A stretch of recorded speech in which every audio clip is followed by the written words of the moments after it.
We'll call this meeting to order. Good morning, everyone, and thank you for joining us on this lovely Minnesota day. As you may see, I don't know if everybody has seen the agenda and the testifiers that are on the agenda, but you will realize quickly if you see that agenda why we hold interim hearings sometimes.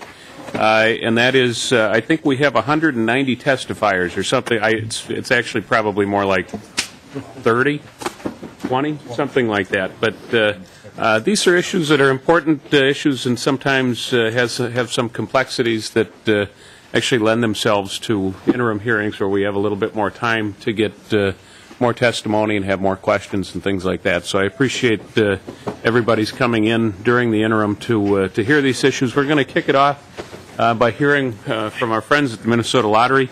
I believe, gentlemen, Mr. Van Petten, you have a little bit of a presentation about where, kind of a little overview of where things are at, and then are available for questions that members may have. That's correct, Mr. Chairman.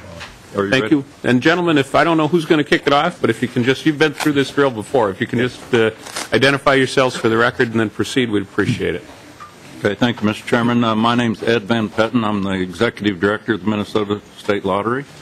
And to my right is Don Feeney, who is the Director of Research and Planning for the Minnesota State Lottery. Is Jenny here? Okay.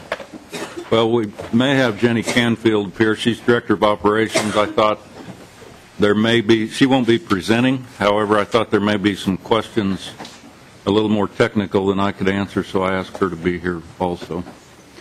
And with that, the presentation will center around what we're doing on the Internet with our Play at the Pump initiative and selling at ATMs. Would pretty happy to report last year our sales were up about $40 million from the year before. We've had 6 years in a row of increased sales, and I can't take any credit for that because I've only been here about a year and a half, but things are running well.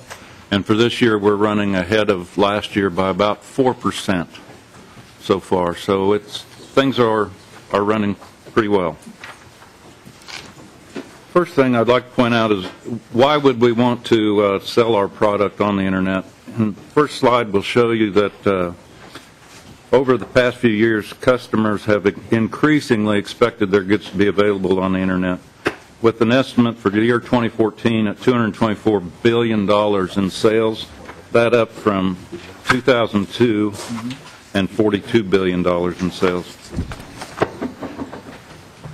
We've researched our player demographics and have found that in the 18 to 24 age group in 2003, 52% reported purchasing a lottery ticket at least occasionally.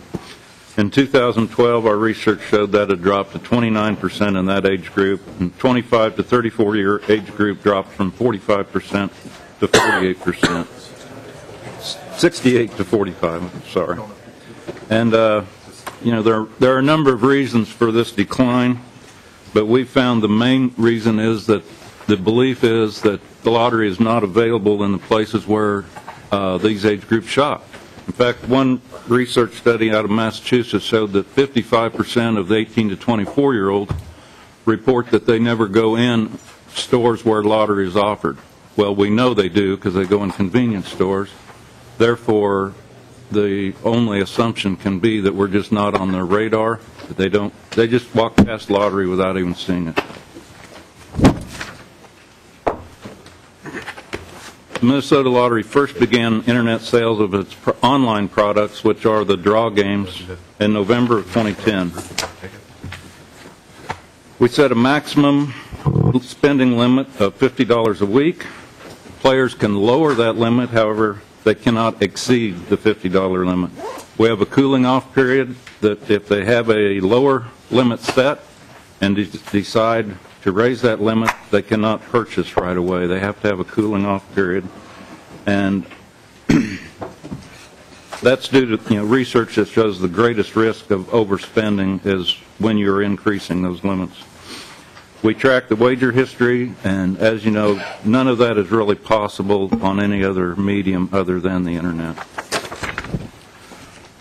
This shows a picture of the homepage for our subscription sales and lists the products available, and the player just clicks on the draw game that they choose to purchase. The next is our first proposed electronic instant ticket. That game has not launched yet. We're looking at later on in the fall. As you can see, the electronic ticket will be virtually the same as the paper ticket.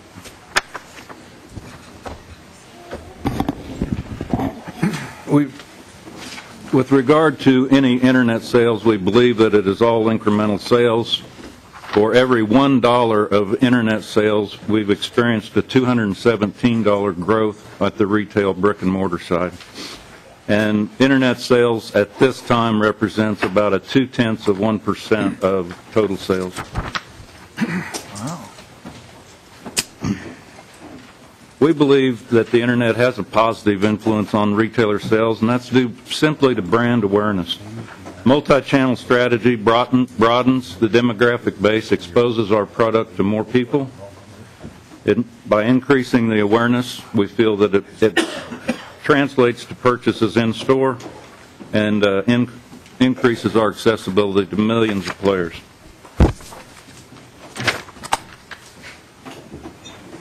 This screen shows a sample of couponing that we intend to do with our retailers. We have the ability to vary the couponing by zip code, so we can promote various retailers in various areas of the state to try to draw our players into their establishments. In Europe, research has shown that in the countries or jurisdictions that have internet sales of these products, retail sales have grown by 11%, while jurisdictions without internet accessibility have grown 5%. So that shows a 6% increase with regard to lotto-style games. Our scratch games show an increase in internet jurisdictions of 38% as opposed to 28%.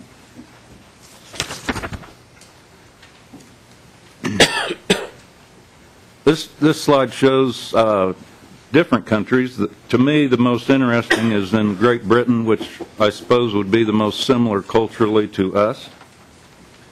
In the past 4 years, lottery sales have increased by $1.2 billion, and they are fully accessible on the internet.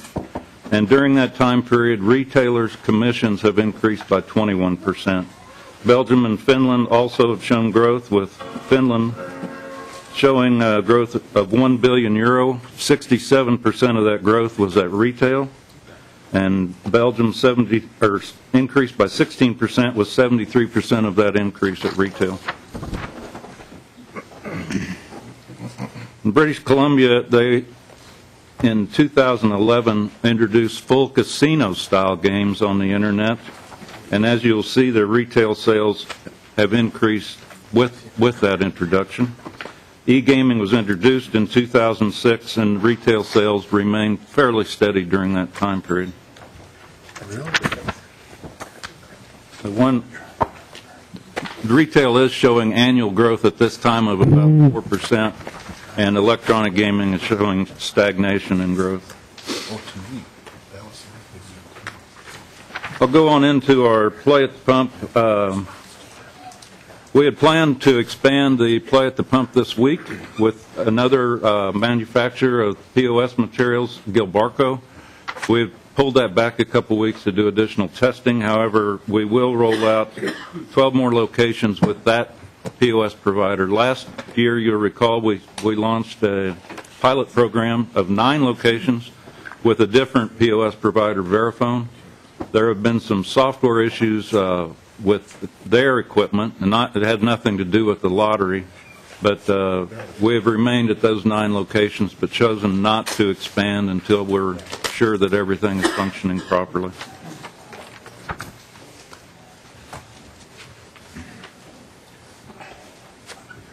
With play at the pump, also the average retailer engaged in the play at the pump, it is a very small study, but they have shown a 2% increase in draw-type sales as opposed to retailers that do not have that available.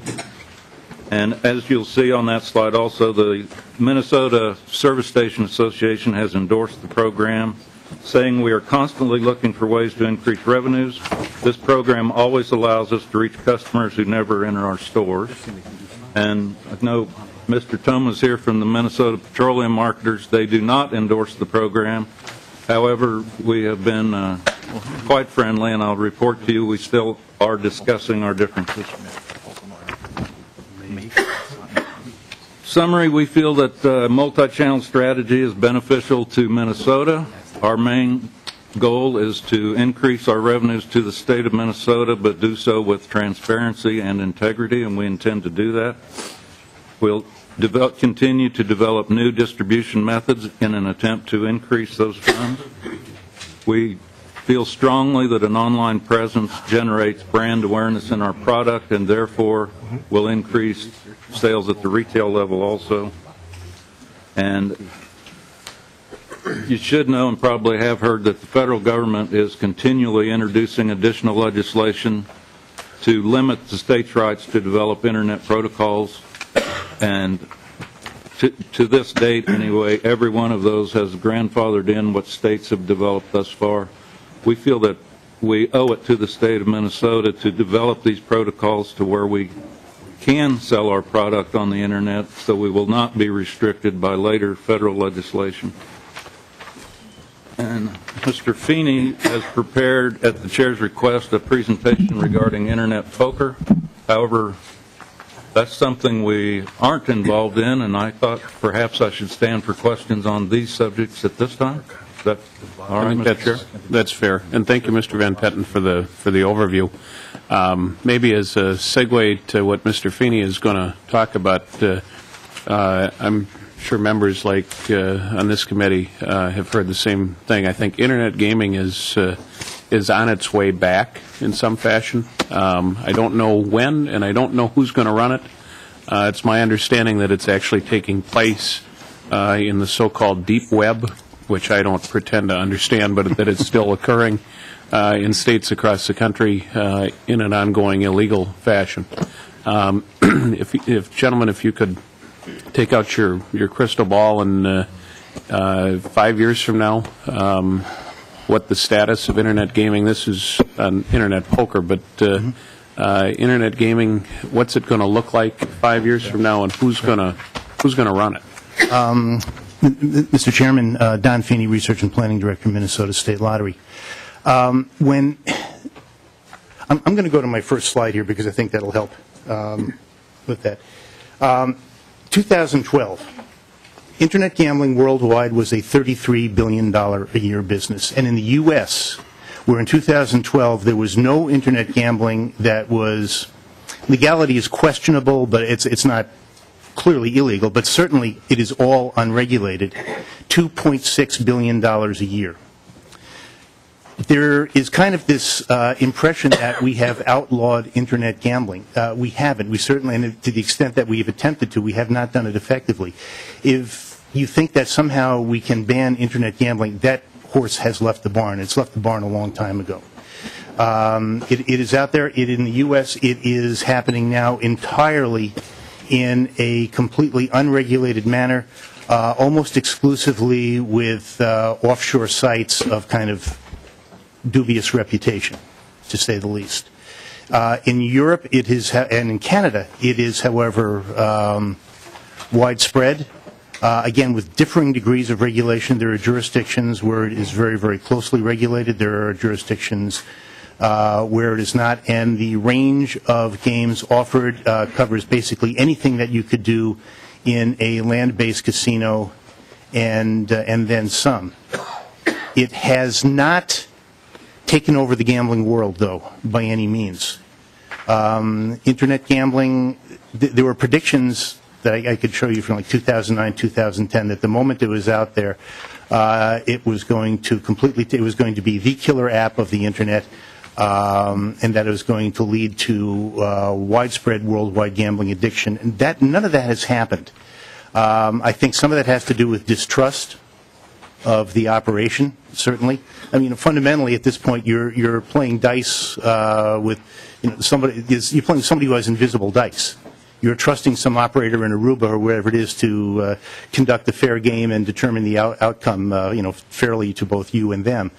And that's a pretty big leap of faith to some people. I think the other factor, though, which I think is a little more significant, is that people aren't finding Internet gambling to be as much fun as the real thing. Keith White, who's the executive director of the National Council on Problem Gambling, recently said, Internet gambling is gambling minus everything that makes it fun. And if you think about that, so much of going to the casino is being in that social environment, whether you're there with friends or not. So much of playing poker is being able to look at the other players. Maybe you're playing with friends, maybe you're playing in tournaments, just be able to watch the other players and thinking that you were somehow analyzing them and looking for their little giveaways and whatever. And on the Internet, that becomes an exercise really in just measuring probabilities. It's not nearly as much fun. There was a study done in England where they went out and interviewed a very large number of people about their gambling, some of whom gambled on the Internet, some of them who didn't. And the people who didn't gamble on the Internet said, again, it's because it's not nearly as much fun. The people who did gamble on the Internet said it's their second best. It's what they do, particularly the heavy gamblers said, it's what I do when I can't make it to the casino or the betting shop. And that's all. It's an auxiliary activity. So it is going to grow. There are going to be more forms of gambling available on the Internet. It is not going to, in any way, shape, or form, replace traditional gambling in the settings that we know. And in fact, that everything that I've seen suggests that those settings are going to continue to thrive. Thank you, Mr. Feeney. And I expect we'll go through your presentation in a minute. But we do have some questions. Representative Davids. Well, thank you, Mr. Chairman. And if members would look at, I don't know if every member has or not, but I've just been reading through a memorandum I received from dated February 11, 2012, and where the lottery seems to be believing they have some authority to do some of these things. First of all, the statement that was just made regarding dollars spent on gaming on the Internet will not replace other forms of gaming. I don't know how anyone could draw that conclusion. If I have $1, of course I wouldn't spend money on gaming anyways, but if I was somebody that was entertainment for me, I take $1 and I can put it on the Internet, or I can go to a casino, or I can go do some pull tabs or something like that. I don't know how anyone can say that if you're spending money gaming on the Internet that it's not going to affect other types of gaming. I don't understand that for a second. I don't believe that to be true. But on the document, and this is an amazing document if you read it, because basically it says the lottery can do whatever they want to, whenever they want to, and I have zero oversight, zero transparency, and this committee means nothing when it comes to gaming. That's what this document says. And if you go to page 4, I'm curious about page 4, slot machine type games. It says slot machines constitute a lottery type game. So if they constitute it's widely assumed, I'm not sure who's assuming it, but the document says it's widely assumed under Minnesota law that slot machines constitute a lottery type game. If that's the case, why just the Internet? Why not put slot machines at the gas pumps or slot machines in the restrooms at convenience stores? Put them everywhere you can. Because if we're saying that slot machines, it's widely assumed under Minnesota law, slot machines constitute a lottery type game, why just the Internet? Why not set up a shop in downtown Rosemount and put some machines up? What stops the lottery from putting actual slot machines up when it says you can do it? If you can do it on the Internet, why can't you do it physically on that? And also, if you could please cite, when it says, since it is widely assumed under Minnesota law, could you cite the statute that gives you that assumption? Mr. Chair, Mr. Representative, as far as slot machines at the gas pump or et cetera in bars, statute 39A.13 says nothing in this chapter authorizes the director to install or operate a lottery device operated by coin or currency which when operated determines the winner of a game. Therefore, slot machines are not legal, at least to be operated by the lottery. Of course, the legislature could authorize them. I have not talked to Mr. McDonald. That opinion was written before my tenure here. However, I read that to say that there could be ways on the Internet to operate a slot-like machine or have the appearance of a slot-like machine as long as it wasn't operated by coin or currency at that time. Well, we have no, I mean, I know this probably doesn't mean much to you right now, but we have no intention of doing that. Representative Davids. Well, Mr. Chairman, just the thought that they're saying that they could do it, and when you cite the statute, you say coin or currency. Well, if you make an internet payment with a credit card, isn't that technically currency? I believe so. Representative Davids. So, thank you, Mr. Chairman. So the memo says on paragraph 4 on page 4 that Minnesota law, the slot machines constitute a lottery-type game. The lottery may conduct slot-type games over the internet. But yet you're taking payment. So doesn't that violate the statute right there? Mr. Van Petten. I believe his thought was that you could load the game to play it later. Therefore, it was not operated by coin or currency. I don't quite understand how that could work, but you can load accounts on the internet when you operate. I don't shop on the internet very much, but I know you can give them a credit or debit card number to load your account and then go in later to utilize that currency. Well, we do not have that capability. Excuse me. And also, just to point out, we cannot use credit cards under Minnesota law. It would only be debit card or ACH transfer. Representative. Well, Mr. Chairman, ACH transfers and debit cards are a form of currency. I think anyone would agree with that. But if the member, I mean, this is actually kind of an interesting issue because I think it's bipartisan. This is not one where one party's going to line up on one side and one the other because, Mr. Chairman, the memo of February 12th or February 11th, 2012, to me is horrifying. And the way it looks to me is that we have the lottery gone wild, because they think that they can do anything they want at any time they want with no oversight from this committee. And I get a little touchy when it comes to overstepping this committee, as you are well aware. So I guess we'll just leave it for other questions, but I am very concerned about where this lottery is headed. And again, I could give my speech about being late to my Amway meeting because there's 4 cars ahead of me and they're all playing at the pump, and I just need to get to my Amway meeting. I'm out of gas. So we'll just leave it at that. So thank you, Mr. Chairman. Thank you, Representative Davids. Representative Hoppe and then Representative Schoen is up next. Thank you, Mr. Chair. It's always interesting to follow Representative Davids. I want to echo some of his concerns. When we look at this memo, it seems like a lot of this has expanded really without us okaying it. And when we hear testimony that says we will continue to develop new distribution methods, I think the committee probably should be taking a look at this and what's going on and what could potentially be going on. And Mr. Chair, I know he's not on the list, and I didn't talk to him ahead of time, but I see Mr. Lund sitting up there. I wonder if he would be willing to come down and just give a quick overview of his thoughts about developing new distribution methods. Are you desiring that right now, or you want to take a couple questions first? I'm not saying that we don't have them come down. No, I'll leave it at whatever you want to do, Mr. Chair. Okay. Do you have any specific questions at this point for Mr. Van Petten? All right, then. I'm sorry, Representative. We're only recognizing people with facial hair today. Representative Schoen, I noticed on this side. Well, other than Sanders, I think you got. All right. So words. All right. We're gonna. All right. No Shave November started early for the GOP side. I guess. Representative Schoen.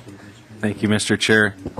Mr. Van Petten, I don't probably express my disdain as colorfully as Representative Davids, but we share it together, and I think you're well aware of that after we talked about it last year that Representative Davids and I were going to offer legislation to prevent this altogether. He was more so just concerned about his county and his gas pumps, but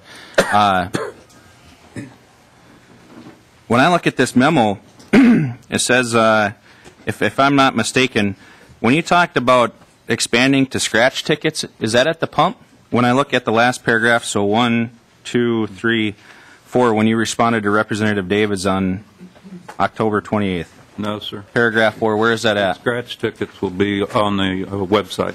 Okay.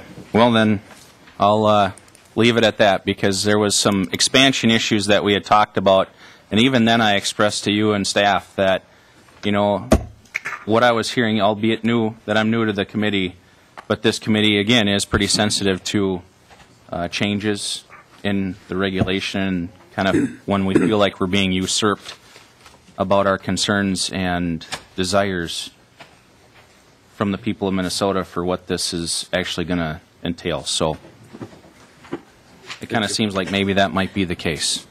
That's a little disturbing.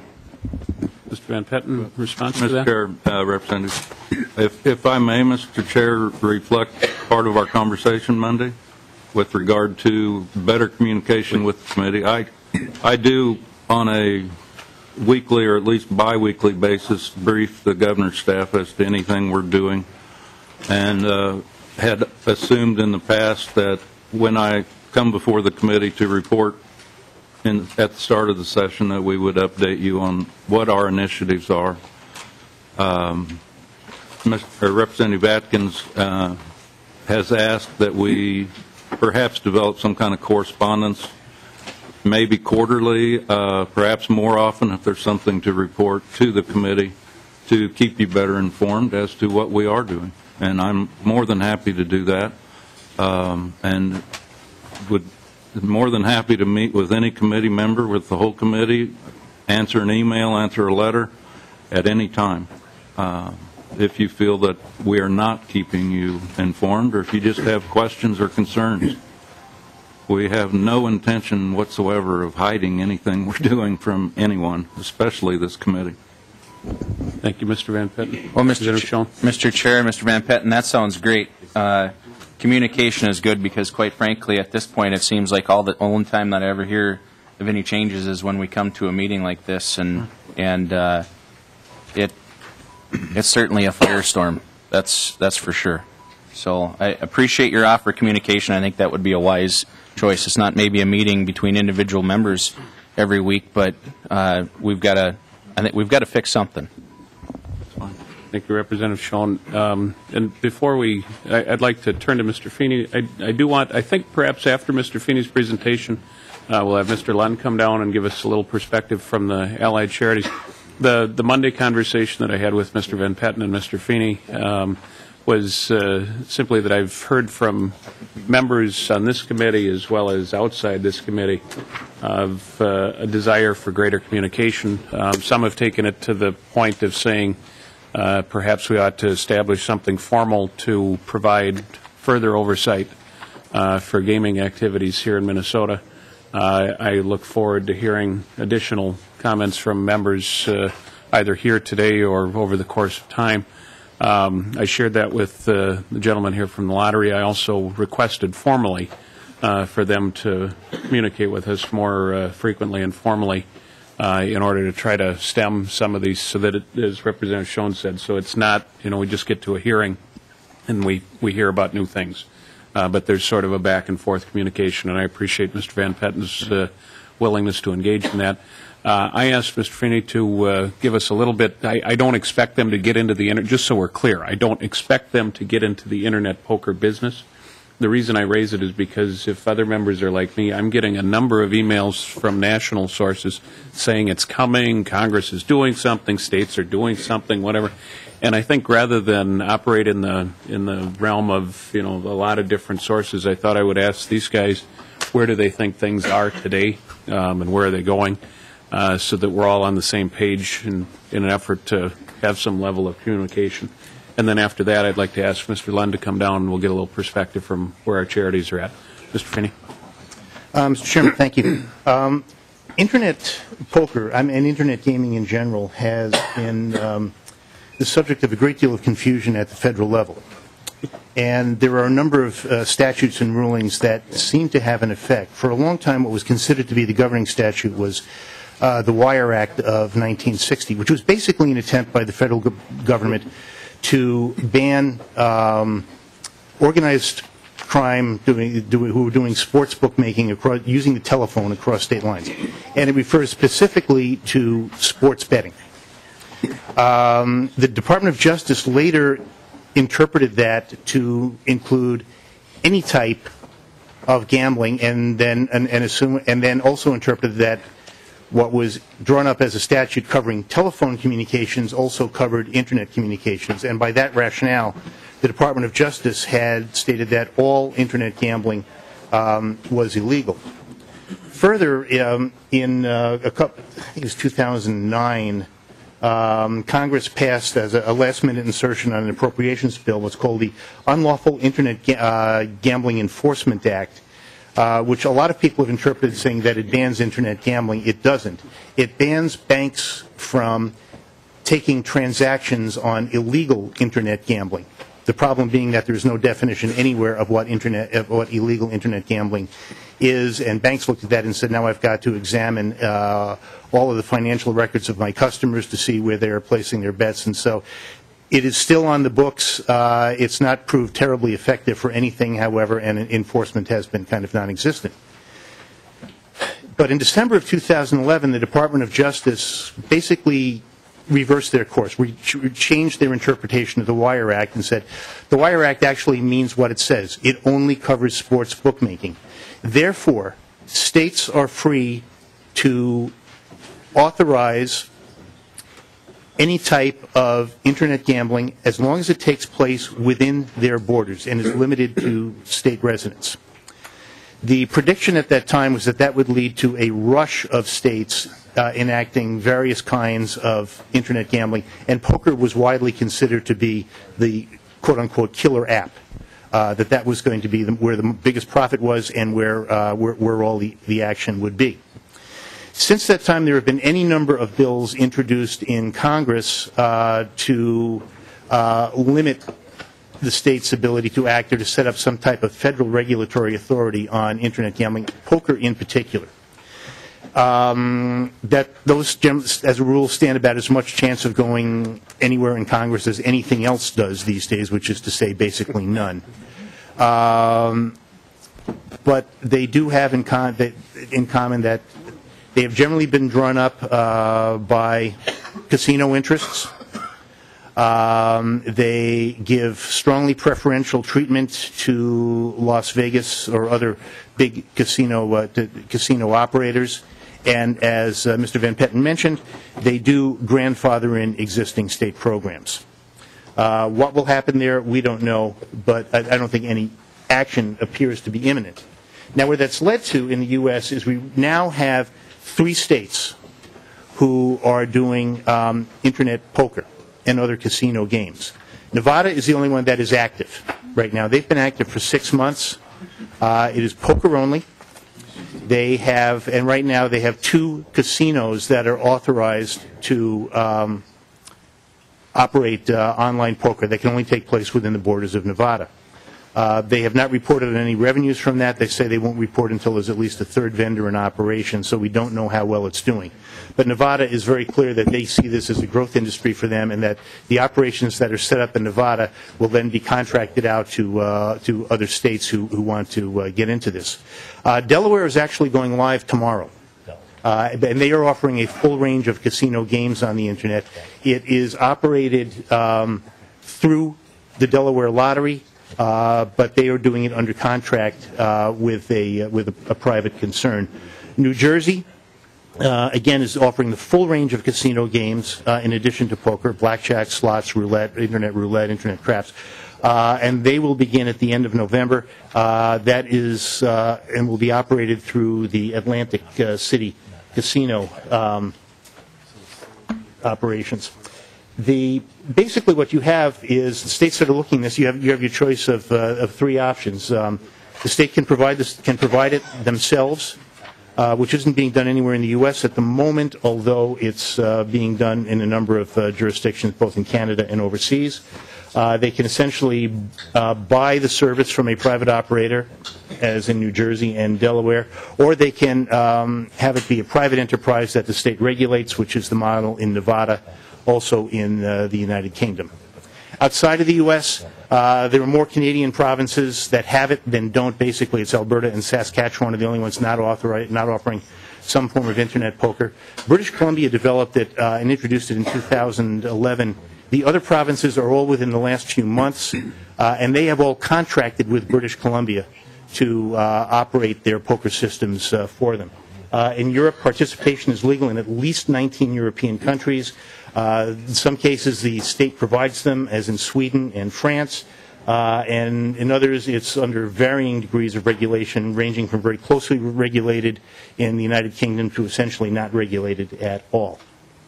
It is not, however, bringing in a tremendous amount of money. France is the French lottery is dropping their internet poker program because the revenues have simply been too low. British Columbia has, as mentioned, been operating poker since 2012. Their revenues have been disappointing, as you can see in this quote from their 2012 annual report. They have shown me their revenue figures. They have asked me not to share them. I will tell you that this $8.8 million behind is not a small fraction of what they're expecting. It's a very, very large deviation from expectations, and that their internet poker is a very small percentage of the overall internet gambling that takes place in that province, which in turn is only about 17% of the total gambling revenue in British Columbia. So if I were to, I will tell you too that if I were to extrapolate the British Columbia numbers to Minnesota, we would be looking at revenues considerably less than $10 million a year. It is not anybody's idea of a financial panacea. A few other issues regarding internet poker. Security. There are a number of things that have to be done. Verification of the player's identity and where they're located. That's an operation in all kinds of different systems for all sorts of different things. That can be done. And you have to verify age, which generally happens through a link with a bank account. You have to make sure that customers' information is protected. Again, that's no different than all kinds of other things that's doable. You have to make sure that that your system does assure valid outcomes, that no one can unfairly game the system. There has to be a very traceable audit trail. Collusion is an interesting issue. That one of the fears on internet gambling is that with poker is that if you're playing at a table with 4 other people, 2 of them happen to be in the same room and looking at each other's computer screens, they have a considerable advantage. It's fairly easy to stop that simply by randomly assigning people to games, which is something that the overseas sites don't necessarily do. And then there are the bots, basically poker-playing computer programs that can play hundreds of games at a time and have all kinds of advantages over a player because they're not subject to any kind of emotional decisions. That's an enormous problem with the overseas sites and the large volume sites. The folks in British Columbia have told me that they don't consider it a problem for them simply because the size of the games, the spending limits make it unprofitable for them, and because their overall platform is relatively small, they can monitor individual play and detect any patterns that look like where it looks like the games are actually being played by a computer. But there are a number of concerns. The other issue that is raised frequently is the effect on problem gambling, and there has been a lot of speculation about the potential of poker in particular, but internet gambling in general, to cause an increase in problem gambling simply because of the setting that's involved. There have been a number of studies done on this, primarily in the United Kingdom and Australia. The British study that was done with a large number of gamblers and internet gamblers, the initial conclusion was that there did appear to be a greater risk of gambling problems with internet gamblers. When they looked at the data a little further, though, what they found was it's very well known that one of the things that you can use to predict whether somebody has a gambling problem is how many different activities they gamble on.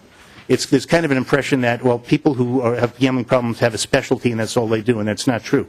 People with gambling problems tend to gamble on lots and lots of different things.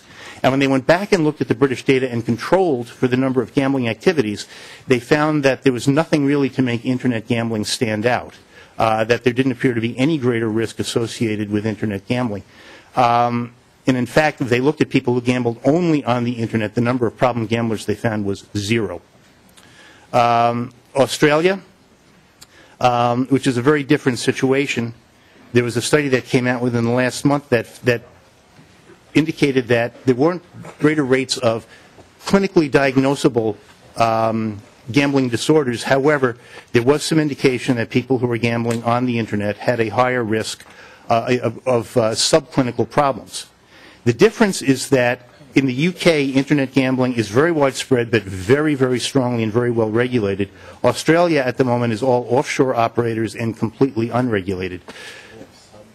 What you can do on the internet is put in any number of features to make gambling safer. You can put in and enforce spending limits. You can put in and enforce self-exclusion. You can monitor player behavior for indications that somebody is developing a problem and have some different types of intervention figures, none of which you can do in a brick-and-mortar casino environment. And so, I mean, the indication is that those sorts of features, which are present in England, not present in an unregulated situation like Australia, do seem to make a difference. The National Council on Problem Gambling in the U.S. has issued standards for Internet gambling. I think we've passed out a set of those. They are, in my viewpoint, standards that are not particularly onerous on a gambling organization, although some of the casinos disagree. And I can certainly assure you that with anything that is done in Minnesota, we will follow those standards. Mr. Chairman, if you'd like, that's a brief summary of what's going on with Internet poker, and I'd be happy to take any questions. Mr. Feeney, thank you. And that's actually, I think for our committee's purposes, that's very extensive and appreciated as we see this continue to emerge. Is there, theoretically, if a Minnesotan wanted to gamble online, get on a device like this, would they be able to do that? Mr. Chairman, easily. Okay. How would one go about that, just theoretically? Just theoretically. Maybe we probably don't. It's like asking how to make a nuclear bomb. I don't want to know the answer. Yeah. So don't say it. But that was my thing called understanding Google. as well. It's not. Yeah. It's not difficult. And perhaps we've got a couple folks on the list that have questions. I suspect they had the same question, but maybe not. Representative Davidson and Representative Sanders. Representative Davidson. Well, thank you very much, Mr. Chairman. Just a couple quick things. First of all, to either of the witnesses, you go down the Gold Concourse at the airport out here, and there's these gambling machines. Is that lottery, or who is that, and what is that on the Gold Concourse when you go up there? Gambling machines. Mr. Chairman, Representative Davids, there are the lottery vending machines but I think you're talking about the tablet sorts of things. I think he is too. Yeah, the electronic pull tabs. I guess I am. Electronic pull tabs are available there. I'm not sure how extensive that is, but that's the only thing that you could gamble on electronically at the airport at the moment. Okay. Well, Mr. Chairman, this is very interesting, and I think part of the whole issue is when the lottery, you come to the committee and you tell us what you've done, you don't come to the committee and ask us what you can do. And I think that's what the problem is. It's kind of like it's easier to ask for forgiveness than permission type of thing. You've been doing it for years. It works. It's effective. But I think that's part of that's a big part of the problem here, because you come and tell us what you've done, and I don't think you have authority to do a lot of this stuff, but according to this member, you've got authority to do whatever you want to at any time. But my other question is this. You just said that there's zero problem. How do you tell a problem gambler? I figure it's probably about the time that they lost their house, they lost their marriage, they lost their puppies, they've lost all these things. That's kind of a hint of when we've got a problem here, and that happens all the time. So to suggest that there's zero problem for gamblers if we go onto the Internet, I think is simply nonsensical, because this is you're proposing massive expansions of gaming. Massive expansions of gaming.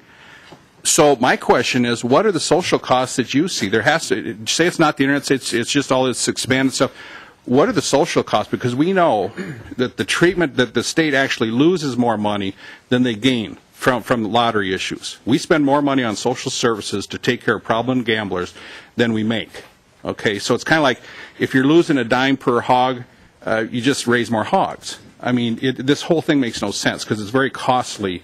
The social cost. So if you're going to do all of this tremendous expansion of gaming, are you figuring in your numbers how much it's going to cost the state, because now we have more problem gamblers?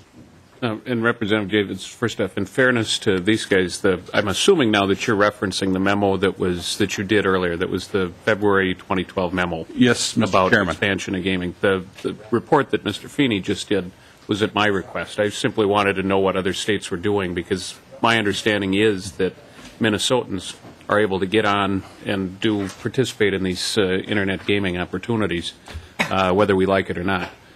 So in fairness to Mr. Feeney's presentation, that was at my request to know kind of what's going on in the world.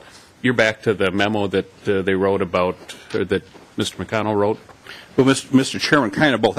I think, and correct me if I'm wrong, but I think that the lottery is basing their decisions to go forward with a lot of this expansion of gambling from this memo. Is that correct, Mr. Chairman? I'll leave that to Mr. Van Petten or Mr. Feeney to answer. Mr. Van Petten. Partially correct.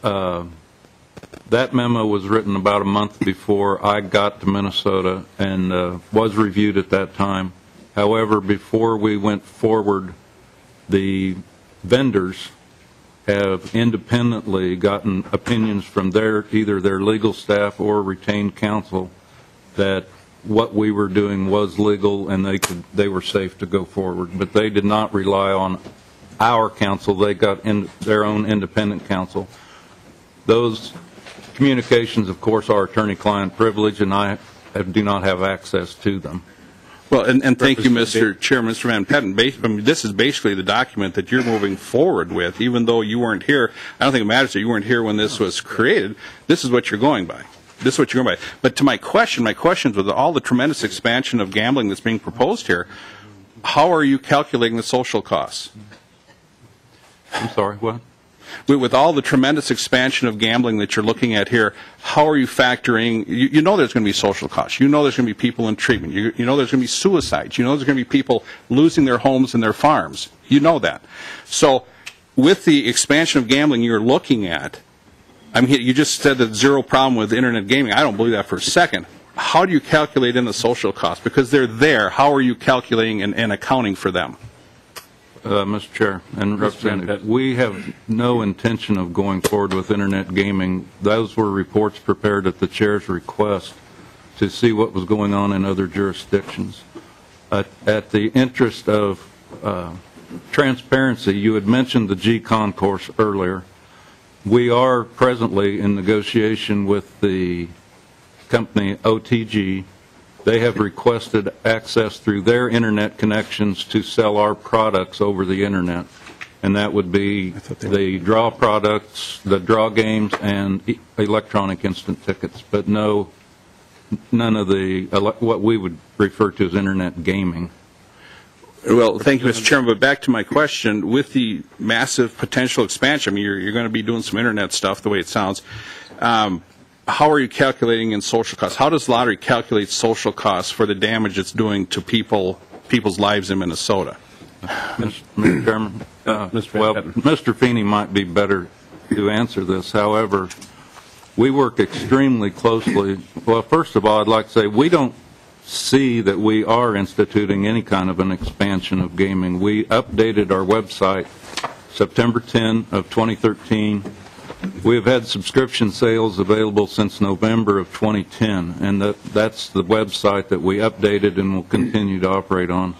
We also work very closely with North Star Alliance, and I really don't see the lottery as causing extensive personal costs. Mr. Feeney could address that further. Gentlemen, if I could request, my recollection, I'm sure Representative Davids remembers it as well, when you came during the session and provide us an update, there was an entire section on the North Star Alliance and the incidence of problem gaming. If you could, if that's been updated, but perhaps you can send that to all the members of the committee as well. I don't know if you have, I'm guessing you don't have that with you today, but it'd be helpful to have that again. I think that was very informative and helpful. Mr. Chairman, this is, I should say, by the way, just for background regarding problem gambling, it's an issue that the lottery is very heavily involved in, and myself in particular, I am the immediate past president of the National Council on Problem Gambling. I'm on the North Star Problem Gambling Alliance's Board of Directors, the Department of Human Services Advisory Committee. I've published on the subject. I am a frequent speaker at problem gambling training conferences. It's very hard to give a short, concise, to give an adequate answer to that would take a lot more time than I think than you have. But succinctly, if I can, it's there have been many attempts to calculate social costs of gambling, none of which have worked particularly well. One of the major problems is that gambling addictions don't exist in a vacuum, that it is extraordinary, that something like 70% of people who are diagnosed with a gambling addiction, and there is a very strict clinical definition for that, and a list of criteria that people meet for that diagnosis, so it can be objectively diagnosed. 70% of those folks have a history of chemical dependency. An awful lot of people who are admitted to treatment programs with a chemical dependency issue have a history of a gambling problem. And so there are all kinds of other mental health issues that are intertwined with that as well. So you have the issue of, if there is a social cost, how much of that do you assign to the gambling problem, how much do you assign to a chemical addiction, how much of it do you assign to previously existing depression, schizophrenia, what have you. So that becomes absolutely impossible to determine. Mr. Feeney, if I might, I think you've already demonstrated to us that there's a complexity to the issue, and Representative Davids was nice enough at the beginning of his question to say it was just going to be a real short one. To use this, I think... Mr. Chairman, I can talk offline with folks. I think we should move on with questioning. I thank you for your indulgence, sir. Thank you. And we've got Representative Sanders. I want to hear from Mr. Lund, and then we're going to wrap up this part of the discussion. So, Representative Sanders. Thank you, Mr. Chair. Gentlemen, I've looked through this document here from Mr.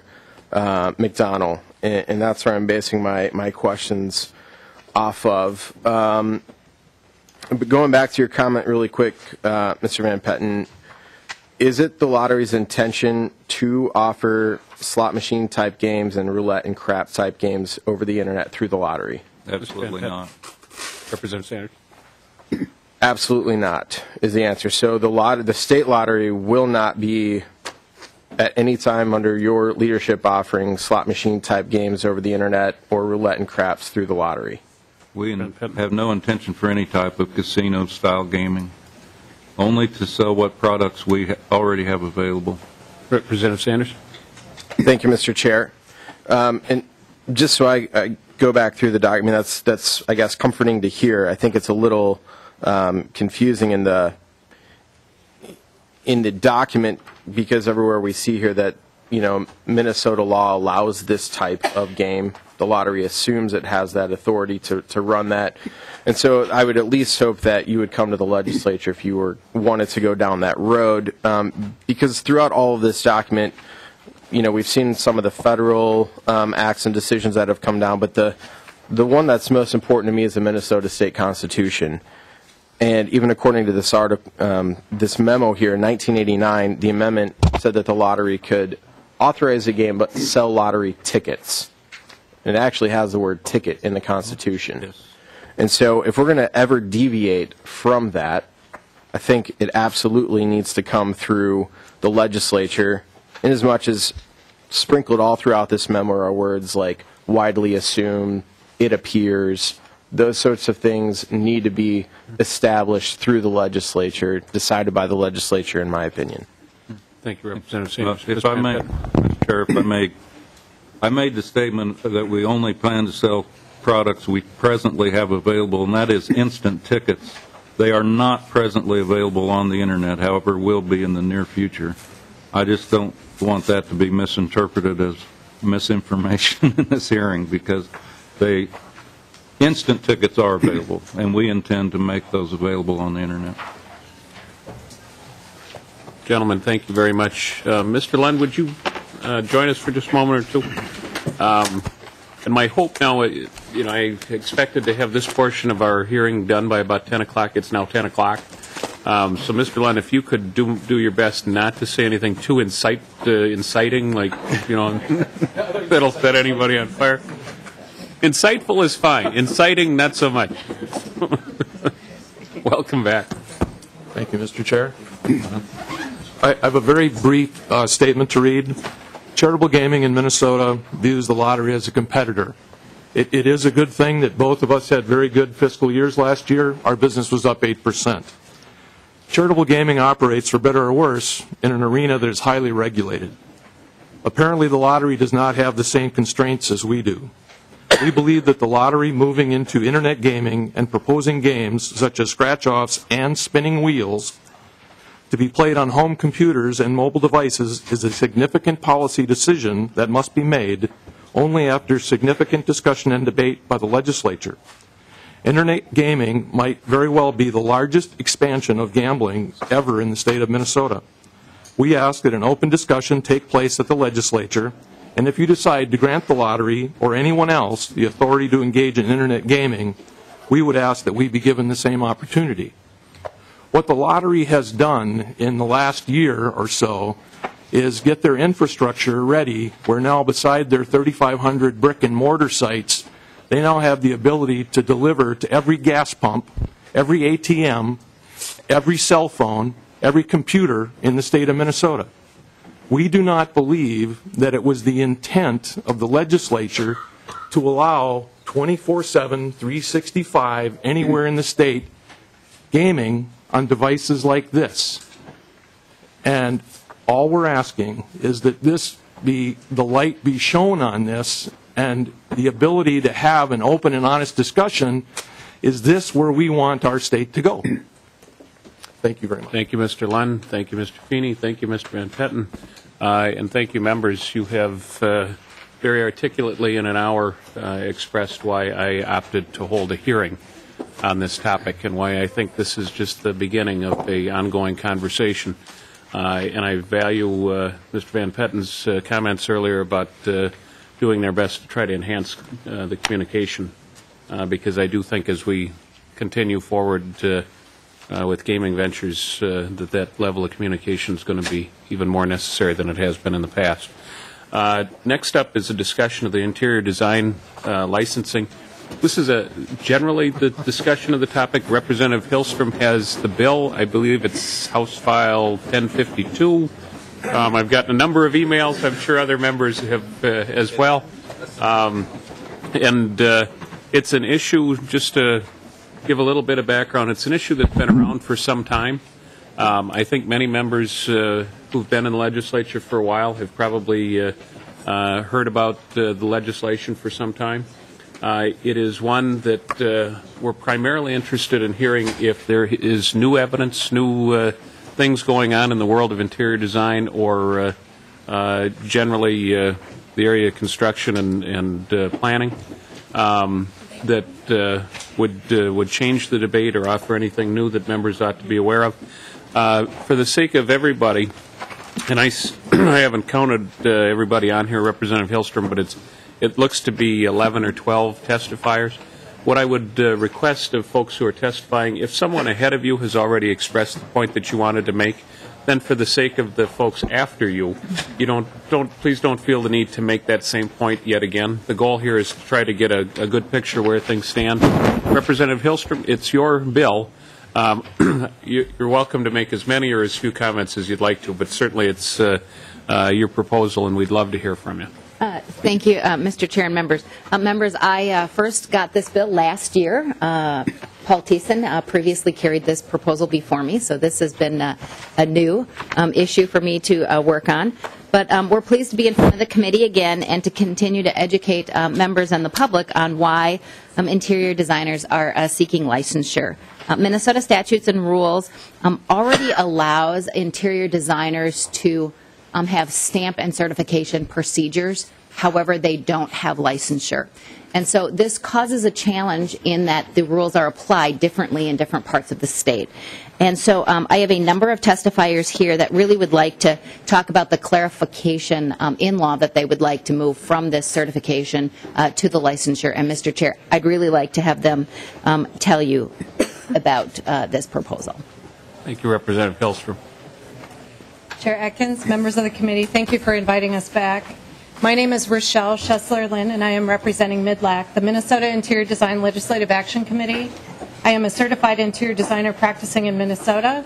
I am a senior associate with MSR, an architecture, interiors, and urban planning firm in Minneapolis.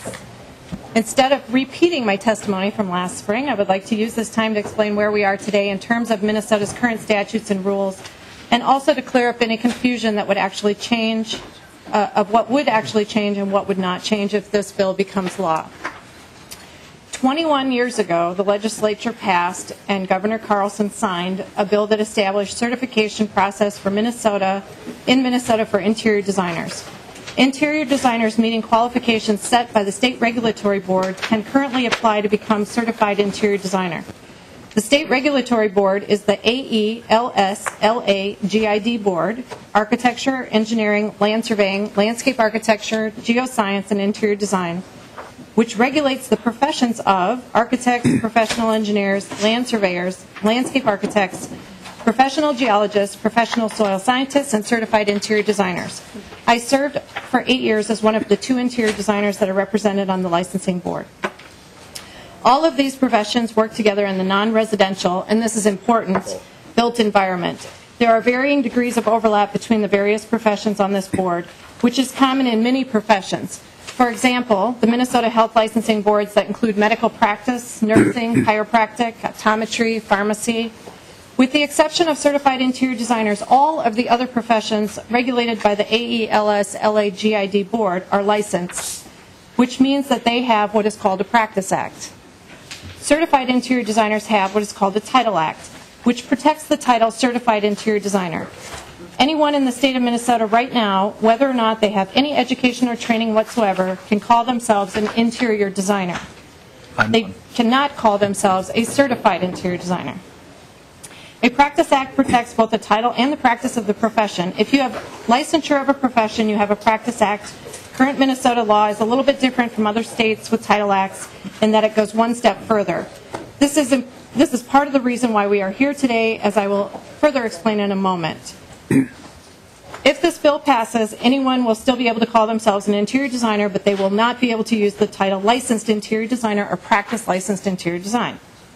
They will still be able to practice a wide scope of interior design that does not require licensure. Essentially, for these individuals who are not currently certified or who are not currently qualified to become certified, nothing will change in their ability to practice if this bill becomes law, contrary to what you will likely hear. Now, even though Minnesota does not have licensure of interior designers, we do have a hybrid act under current law. When the legislature passed the law creating certified interior designers back in 1992, they intentionally included language that would give certified interior designers something referred to as stamp and seal privileges.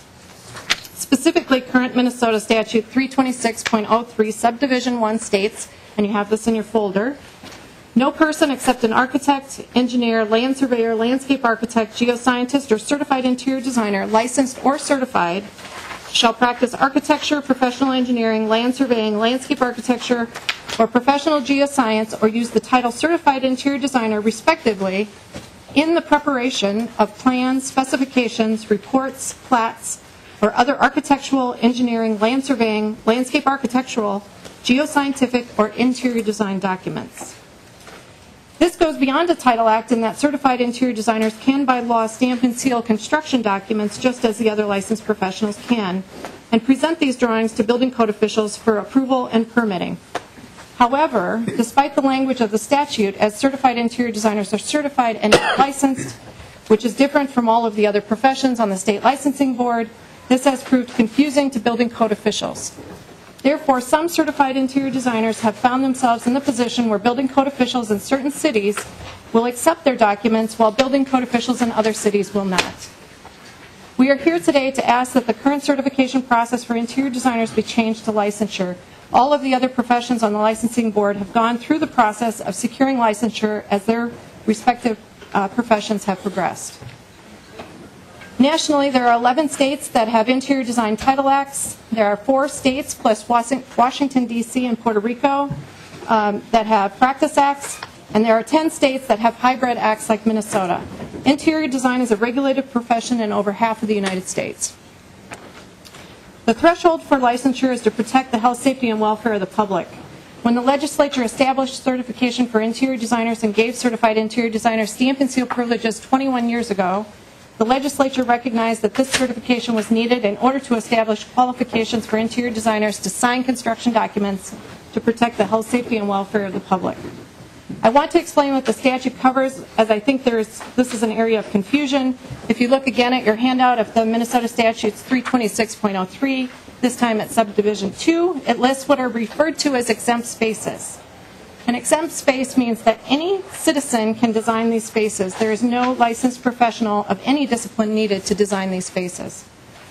Please refer to your handout for the specific language.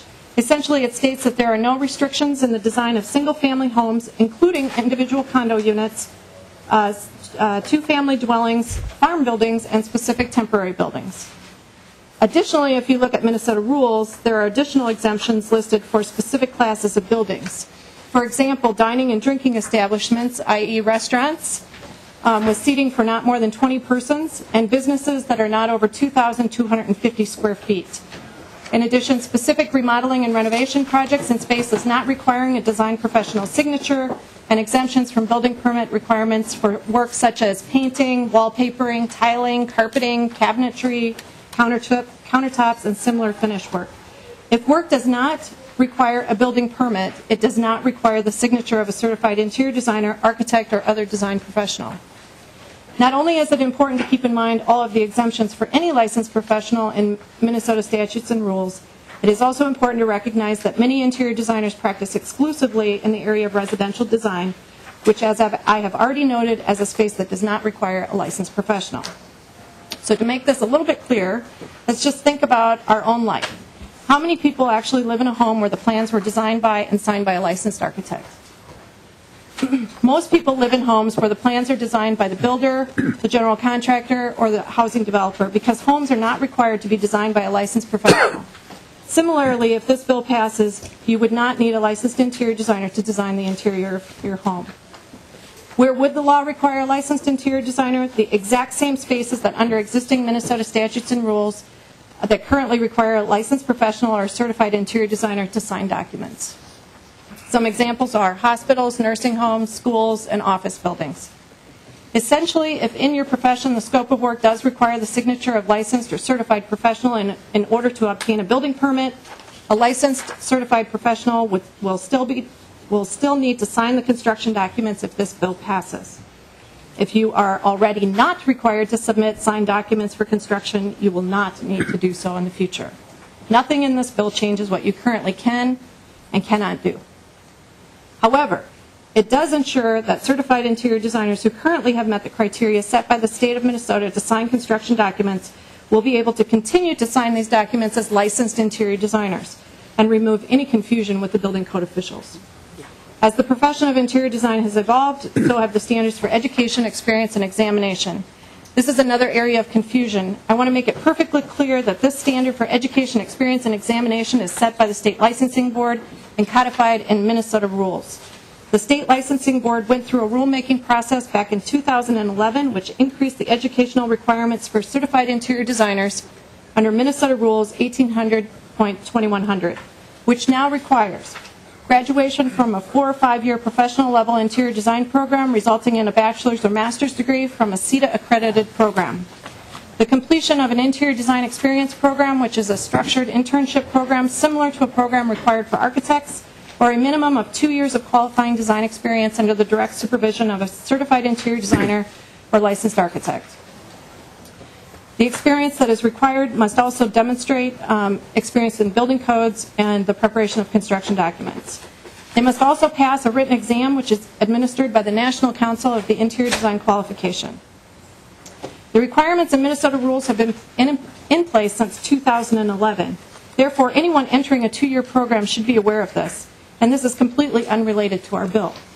Our bill does not change what is in Minnesota rules, and as it pertains to the education, experience, and examination requirements to currently become a certified interior designer or in the future to become a licensed interior designer. I want to be clear that the 2-year interior design programs are now and always will be needed.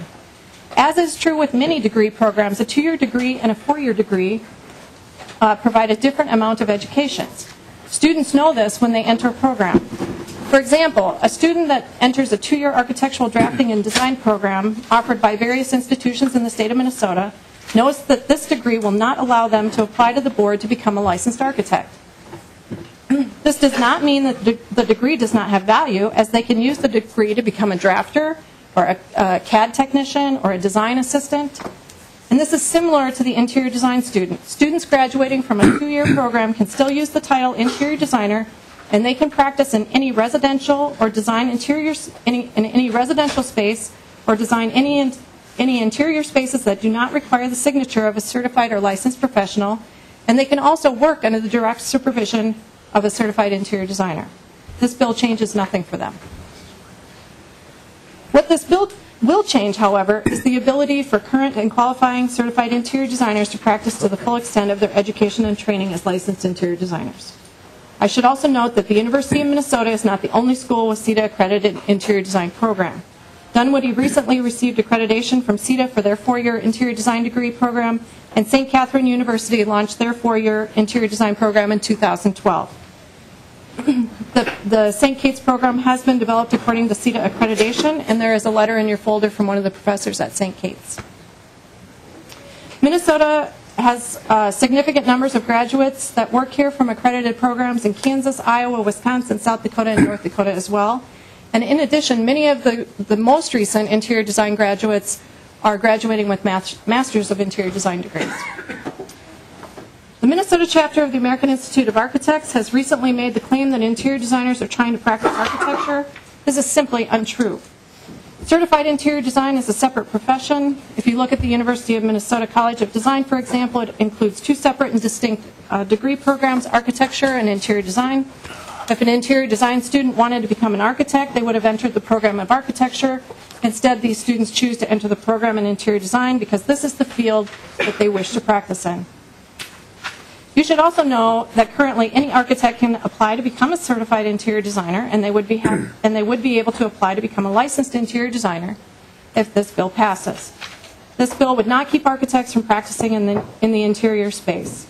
However, there is a need for licensed interior designers who are trained exclusively in designing interior spaces. I've brought a typical diagrammatic plan and a set of construction documents that also show the level of detail that is required, and you should have these in your folder. If you look at the front page, the orange in the diagram designates what we call the building core and shell, and it's typical multi-tenant office building. The core and shell is designed by architects and engineers for the developer. If you look at the second page, the gray and the black areas show an example of interior construction and furniture designed for each separate tenant after they sign a lease. These spaces are constructed and remodeled many times over the life of the building. In these types of projects, the base building architecture is essentially separate from the tenant's interior build-out. And this is the scope of practice that is within the certified interior designer's practice currently, and would be in future for licensed interior designers. Restaurant, retail, and similar interior renovation projects are completed in a similar way. Certified interior designers are currently qualified, and licensed interior designers would be qualified to work in the gray and black areas and sign construction documents for these areas. Like architects, certified interior designers also do and would work with other professionals, such as engineers, as needed. Please note in the bill language the 7 items that are not included in the licensed interior design practice. In essence, these include the load-bearing walls and fire safety elements. This bill also specifically states that licensed interior design is not the practice of architecture, landscape architecture, or engineering. For architects to claim that certified interior designers or licensed interior designers are trying to practice architecture, this implies that they don't recognize certified interior design as a distinct and valuable profession. The truth is that certified interior designers and architects are working together right now on many projects throughout the state. Changing certified interior design to licensed interior design should not be seen as a threat to the architects. It would allow qualified, as determined by current Minnesota rules, interior designers to practice to the full extent of what they have been educated and trained to do. It seems inappropriate that one profession that has achieved licensure would work so hard to stop separate allied professions that they work closely with from having the ability to also be licensed. The protection of the health, safety, and welfare of the public is increased if both professions are licensed, as was evident when the state of Minnesota passed the law to certify interior designers that include stamp and seal privileges in 1992. I want to note that some of the opposition to our bill is coming from organizations at the national level. For example, the National Kitchen and Bath Association, NKBA. And they may not fully understand what the language in our bill says. Minnesota is unique, and our language is different from language found in other states. Our bill language specifically states that the practice of licensed interior design does not apply to an employer or owner of a retail establishment providing consultation in the furtherance of a retail sale or prospective retail sale regarding interior finishes, furnishings, or cabinetry on behalf of the retail establishment, i.e. Lowe's, Home Depot, Creative Lighting, Premier Restaurant Equipment Company, a person who provides services or assistance in selection, sale, lease, or supply of surface materials, window treatments, wall coverings, paint, floor coverings, surface-mounted fixtures, displays, loose furnishings for the interior of buildings, or a residential designer, including a kitchen or bath designer, working within the interiors of exempt spaces. So a lot of our retailers, such as Hirschfield's, as I mentioned, Home Depot, and there's a lot of other interior retailers that would continue to practice and do the business as usual as they have always done. This is on top of the exempt spaces already established in Minnesota statutes and rules that apply to all of the certified licensed professions. Please keep this in mind as you listen to further testimony today and make sure that what is stated actually takes into account the language of the bill in front of you today, House File 1052, along with the existing statutes and rules and Minnesota building codes. If any of the individuals who are writing in opposition or testifying in opposition to the bill are not required to sign plans for permits under current law, they will still be able to continue this service or practice if the bill passes. If they are providing a service or practicing today in violation of current law, it would still be in violation of current law if the bill passes. Nothing changes for them. Thank you for your time and consideration today. We ask for your support. We look forward to continuing this dialogue with you. We would be happy to answer questions that you may have, and I would like to introduce Mr. Bill Hickey. Thank you.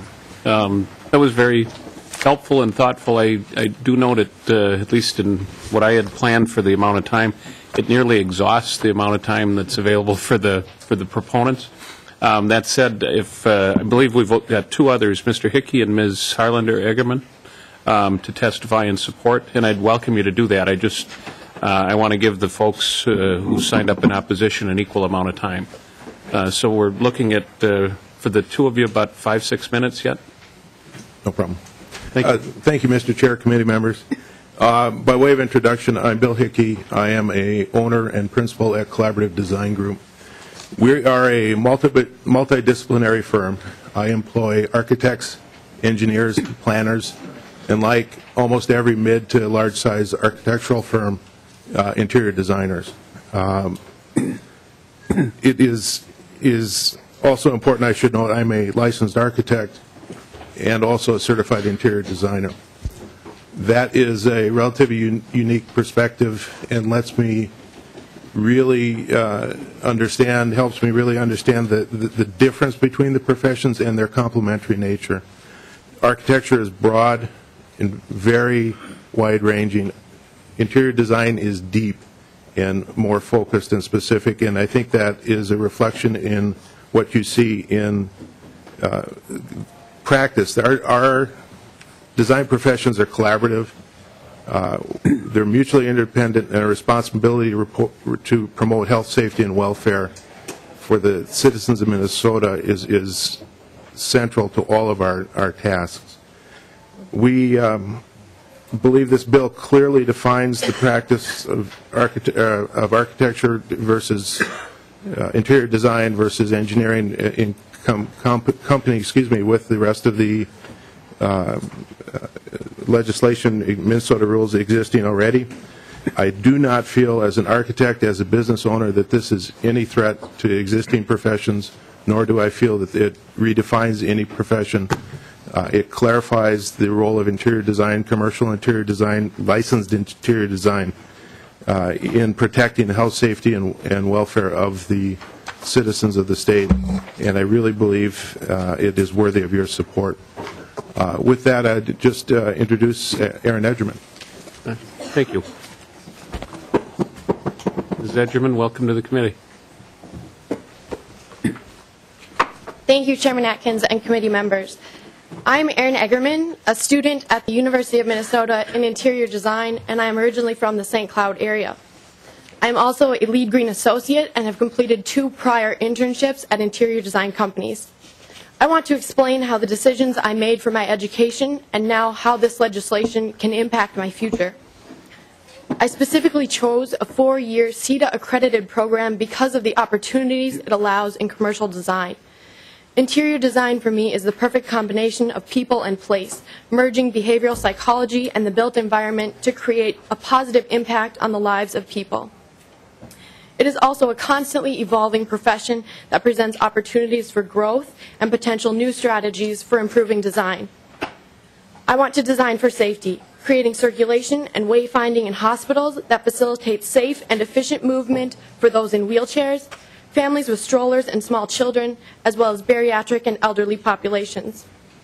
I want to design offices that are ergonomically successful, improving employee wellness and therefore increasing productivity and company loyalty.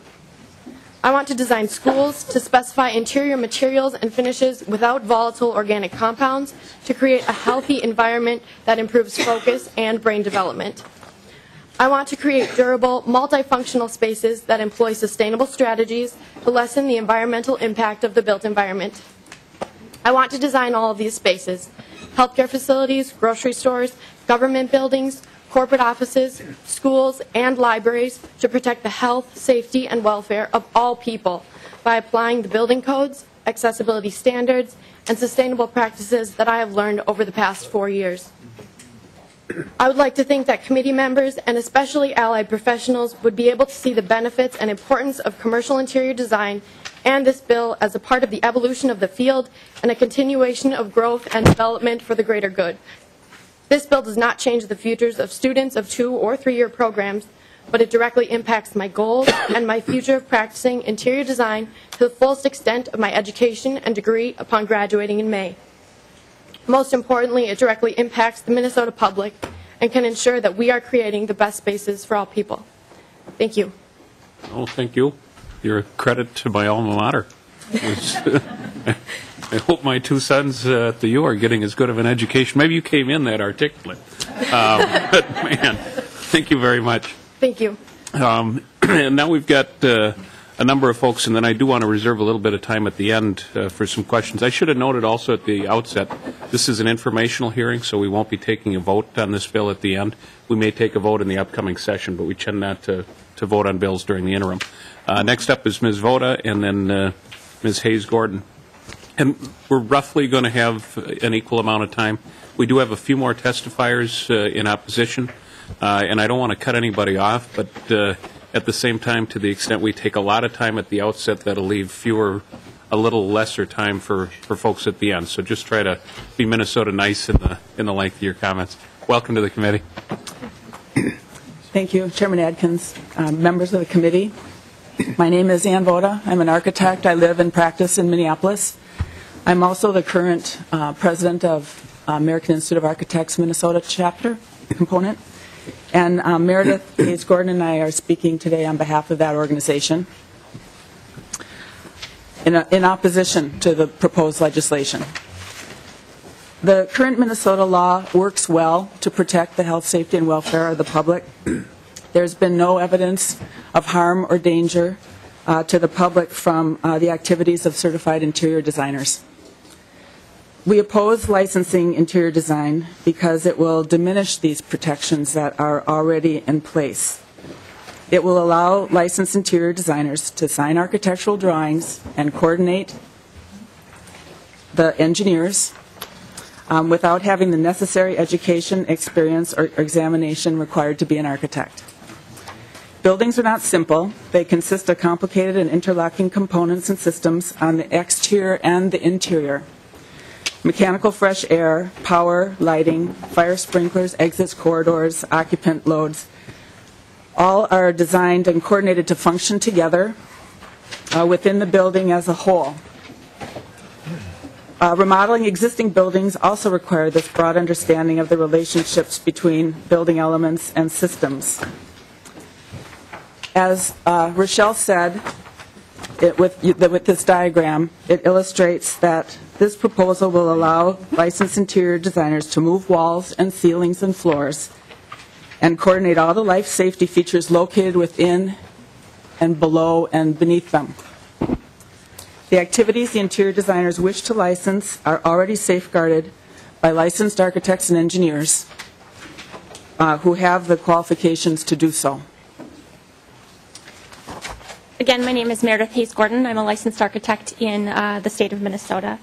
Only licensed architects are qualified to orchestrate and coordinate all the complex components and systems that make up a whole building.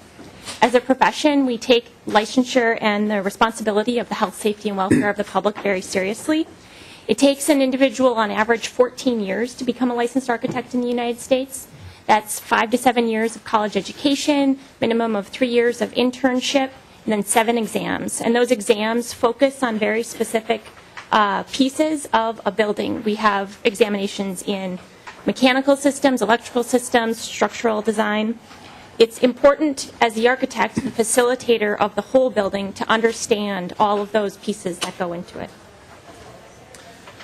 So to close, current law already effectively protects the public in the area of interior design. In Minnesota, architects and engineers currently perform all the professional building design services required to effectively safeguard the life, health, and property of the public. Overlapping licenses will add conflicts and confusion, increasing risk to the public. Who's doing what? Who's responsible in a project? Therefore, we oppose this bill as it diminishes protections of the public that currently work well. Thank you. Thank you. Thank you very much. We received 2 handouts during the course of your testimony. Thank you. This is the one that... All right. I just wanted to make sure that we connected the dots. Yeah, the red dot. Yeah, literally dots. Thank you very much. Thank you. Next up on the list, I have Mr. McGrath. And members, you'll find some, I believe Mr. McGrath has provided his testimony. There was also a link that was sent to you prior to today's testimony with a connection to a video. I think that's how I best describe it, Mr. McGrath. Mr. Chair, if I could ask, where did this come from? I was going to ask somebody, there's a blue and black one, and I believe that one is from Mr. Nagorski, who's going to testify shortly. I just want to know where it came from. Yeah, and I was going to ask the same question, Representative Hillstrom. Thank you. Mr. McGrath, welcome Chairman, back. members of the, thank you, Mr. Chairman, members of the committee, Representative Hillstrom. My name is Lee McGrath. I'm the Legislative Counsel for the Institute for Justice, a not-for-profit public interest law firm. I run the Minnesota chapter. I appreciate the committee's giving me the opportunity to testify and to continue the discussion. My firm opposes this legislation. For over 20 years, my firm has lobbied and litigated against occupational licensing laws because we have great skepticism about the efficacy of fencing out workers and that is inherent in occupational licensing laws. I observe this morning, I'll just summarize one point in the written testimony that I have given you, and if you would like to, I point to the bottom of page 3 of my testimony, because there I ask you to see that the state of Minnesota, in its policy, also shares that skepticism about occupational licensing. In 1984, it enacted a Sunrise Act, the first in the nation's, Minnesota Statute 214.001. And the first sentence of that legislation, of that policy established by your predecessors, is that the legislature declares that no regulation shall be imposed upon any occupation unless required for the safety and well-being of the citizens of the state. You can go on and read the rest of my testimony, Mr. Chairman, but I'll just point to one idea. Who is being protected by this proposed legislation? Well, given all the exemptions that are embedded in this for political reasons, the only people who are being allegedly protected are those who own and operate large construction companies that build restaurants, hospitals, and schools. Well, I submit to you that these people are rather sophisticated. They do not need the help of the legislature to determine the quality of the subcontractors that they work with. they enjoy today, those contractors, the benefit of knowing that people have passed exams, have been certified, but they don't need the high costs that are inherent in licensing in terms of reducing the supply of available workers to meet their needs. Mr. Chairman, thank you. Mr. McGrath, thank you. I always find your perspective an interesting one to listen to. I also, members, by the way, I pointed out materials in the packet that were for Mr. McGrath. I'd ask you to give equal attention. There are other letters and materials from folks, I believe, at AELS, LAGID, and others in support of the bill as well. Up next on our list, Mr. Nagorski, I believe, was going to go last. So Ms. Morrow and then Ms. Carlson.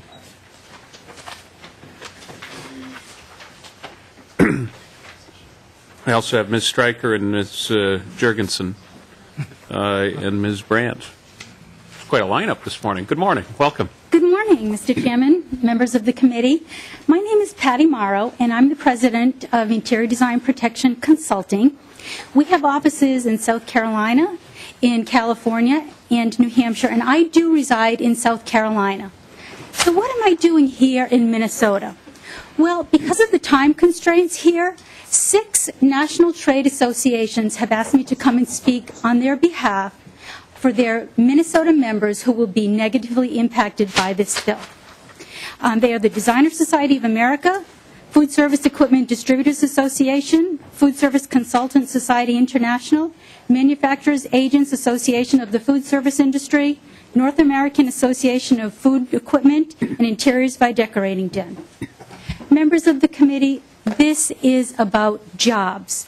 By now, I'm sure that you've read the long list of interior design services that would be prohibited if this bill were passed unless you were licensed.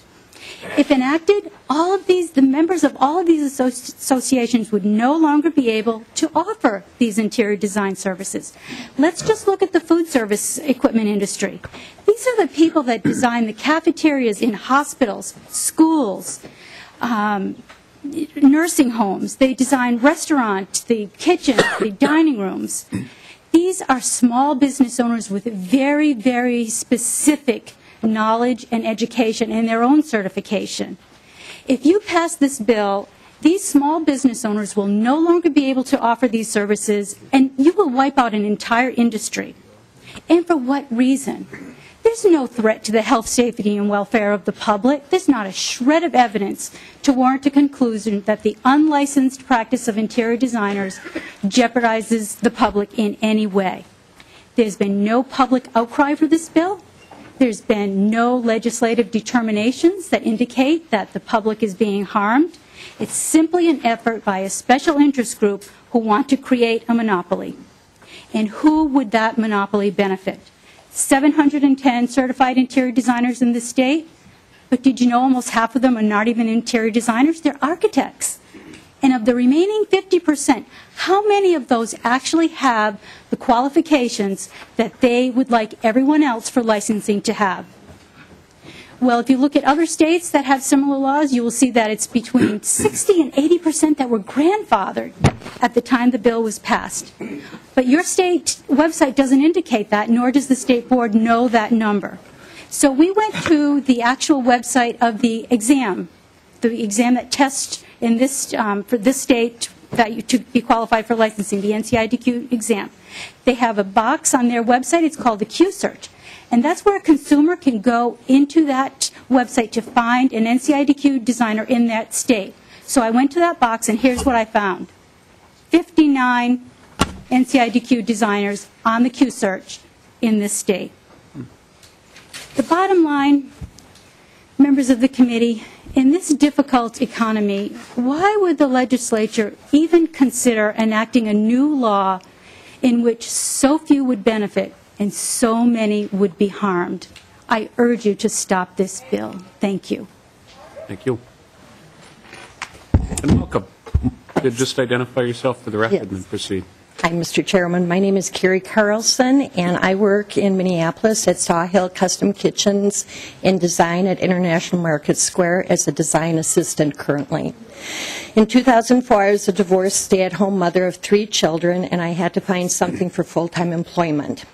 I happened upon an ad for Century College in White Bear Lake that offered a kitchen and bath design program. I completed the 1-year program and internship and started my career working in a variety of showrooms of kitchen and bath products and doing design work on the side. In January of this year, I was in the position of having to find a new full-time job. The income I had been making working full-time in product showrooms was never going to be enough to support myself and the needs of 2 of my sons that I have to supplement their income due to one having Asperger's syndrome and the other ADD and anxiety issues. I needed to get a job as a designer in order to make money, but there were not many to be found. I had considered looking in other fields of work, but everything I looked at said the same thing, 1 to 3 years experience needed.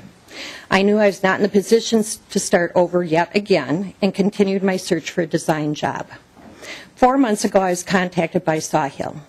They had a job opening that they thought I would be great at as a design assistant with the guarantee that as I gained knowledge of their business and took the test for AKBD, I would be given the opportunity to do design work, which would then lead to my income being based on commission from my sales.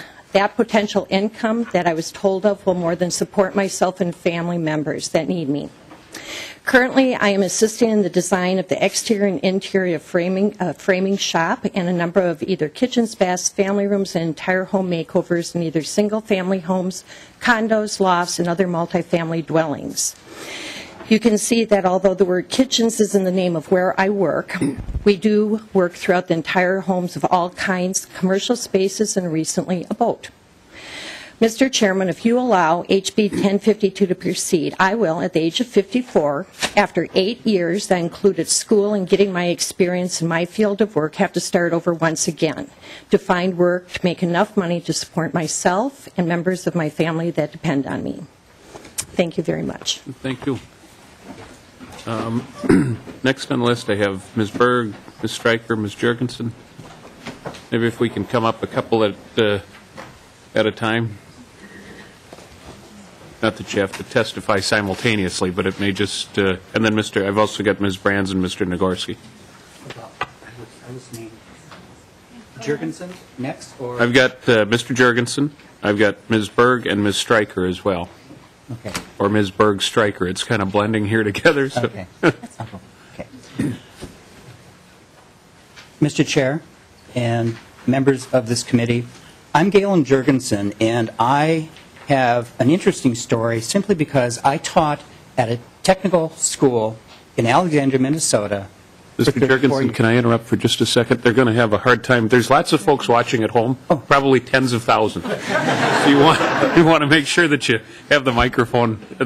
Otherwise, some fellow will run in here and say they can't hear you at home. So very nicely designed places. Let me start again. My name is Galen Jurgensen. I'm from Alexandria, Minnesota, and I respectfully want to address you as a committee and as a chair. I did teach for 34 years at a technical college. But I want to bring you back a little bit to my first start. I had the opportunity to go to a VOTEC, a 2-year technical in Alexandria. If I would speed this forward for you right now, I would not be able to do interior design. Even though I've taught it for that many years, I would not qualify. I am a NCIDQ certificate holder, number 11046, took the exam in '93. I'm qualified to work by myself without doing any harm to occupants of that space. In the process, when I did teach, to go back to the time constraint, I want to make one thing perfectly clear. There should always be more than one right way to become an interior designer. A 2-year technical is not an inferior degree. In fact, it's very technical from the standpoint of what the students learn. But there's something else. In my education, during the farm closures or the economy downturns, I had a lot of re-entering adults come in. We retooled them. Now, these are young and old, male and females, that we re-engineered. They might have been in nursing. They probably go into the medical. Very perfect union with interior design and their medical background, or somebody in dental. I've had minorities. Financially, I went to a technical college or technical institute, VOTEC, because of the money. Actually, I went tuition free in the process to learn how to be an interior designer. When I didn't even know what one was, I was taught from a very, very professional person. We hear all this about the education contrast between a 4-year and a 2-year. The NCIDQ is an exam that we take, and it was noted there was 59 in the state of Minnesota. The idea is that with my education, my teaching, my understanding of codes and building, international residential codes, international building codes, international plumbing codes, I have done very well with my 2-year degree, and I would feel discriminated against if I could not escalate to a full status interior designer. So there's a lot of roadblocks that are happening that you can avoid, and you can help people in the process of becoming self-sustaining, very talented individuals that would be open to someone who could not afford a 4-year degree. The affordability is not just there for just anybody. So there should be always more than one right way to become an interior designer. Thank you to the committee for the audience. Appreciate it. Thank you, Mr. Jurgensen. Welcome. Thank you, Chairman Atkins, and I appreciate the committee taking the time today. My name is Lynn Stryker. I've been an owner of a design firm called Spaces into Places in St. Paul for the last 10 years. I am a University of Minnesota 4-year graduate of their interior design degree program, and I'm here opposing this legislation. I work with a number of aging in place clients who are in condo buildings in lofts downtown. I design church kitchens. I've had showroom designs that I've had to do for a number of clients. Those would all have been prohibited from me participating and practicing my profession based on this legislation that's proposed. I want to tell you that 59 designers does not a good economy make. Elderly people that are aging in their homes are often on limited incomes. I don't want us to be penalizing people that want to make their environments safer, more comfortable, ergonomic for themselves with a very short list of people who won't be able to get to all of the need that's out there. It's too wide an environment for all of us to restrict and limit it to such a degree. I appreciate your time. Thank you. And we appreciate yours. Thank you. I also have Ms. Berg, Ms. Brands, set to testify, and then Mr. Nagorski.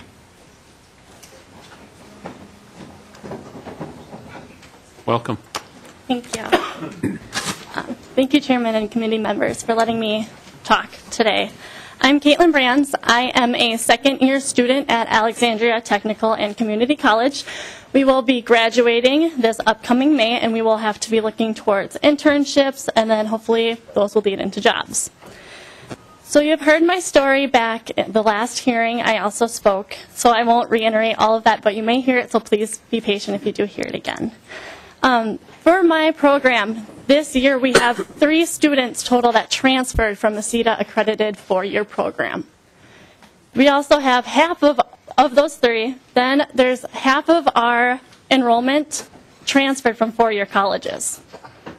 So we are thinking that Alex Tech or any 2-year program is just as good as a 4-year program. We're thinking of quality, not just quantity. As our 2-year program for interior design, we cover the same codes, the same material that you would in a 4-year college in less time. Then turning and looking at internships. It has been said that there are 59 certified interior designers that have taken the NCIDQ and passed all examination that qualify. If there are only 2 4-year programs, one graduates 25 students a year, and we can hypothetically say that St. Kate's will graduate 20. That's 49 of the 59 certified interior designers that can have an internship. That does not leave a lot of room for interior designers to study from out of state. And also, the next year, how are they going to find an internship for all of those students as well, if you have to do a 2-year internship? So I'd like to make that pretty clear. Let's see. It goes saying that 4-year colleges concentrate on commercial design. As I've said, I'm taking a 2-year program and I am concentrating on commercial design. We learn the same international building codes as you would in a 4-year program, just in less time. That's the big difference between a 4-year and a 2-year. I still want to design schools, government buildings, hospitals, senior living facilities. That's what I want to design. That's my dream. And I figured out that was my dream in Alexandria at that 2-year program, even though I had transferred from a 4-year program, which I took a year of. So thinking of how this bill is going to affect people, it will help those 59. How many does that leave out that it will negatively affect in the upcoming years? Thank you. Thank you, Ms. Brand. Ms. Berg? Good afternoon, Mr. Chair. Thank you for your time, board. My name is Jacqueline Berg. I consider myself an interior designer.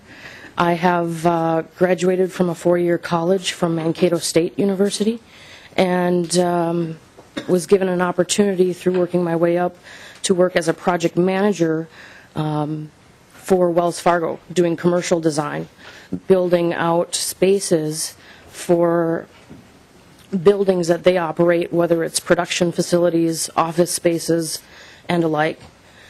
In 2008, when the economy went downward and fast, my time with Wells Fargo was not enough to keep me. My 3 years in with them after graduating in 2005 was not enough to hold my position, and I was laid off due to economy reasons.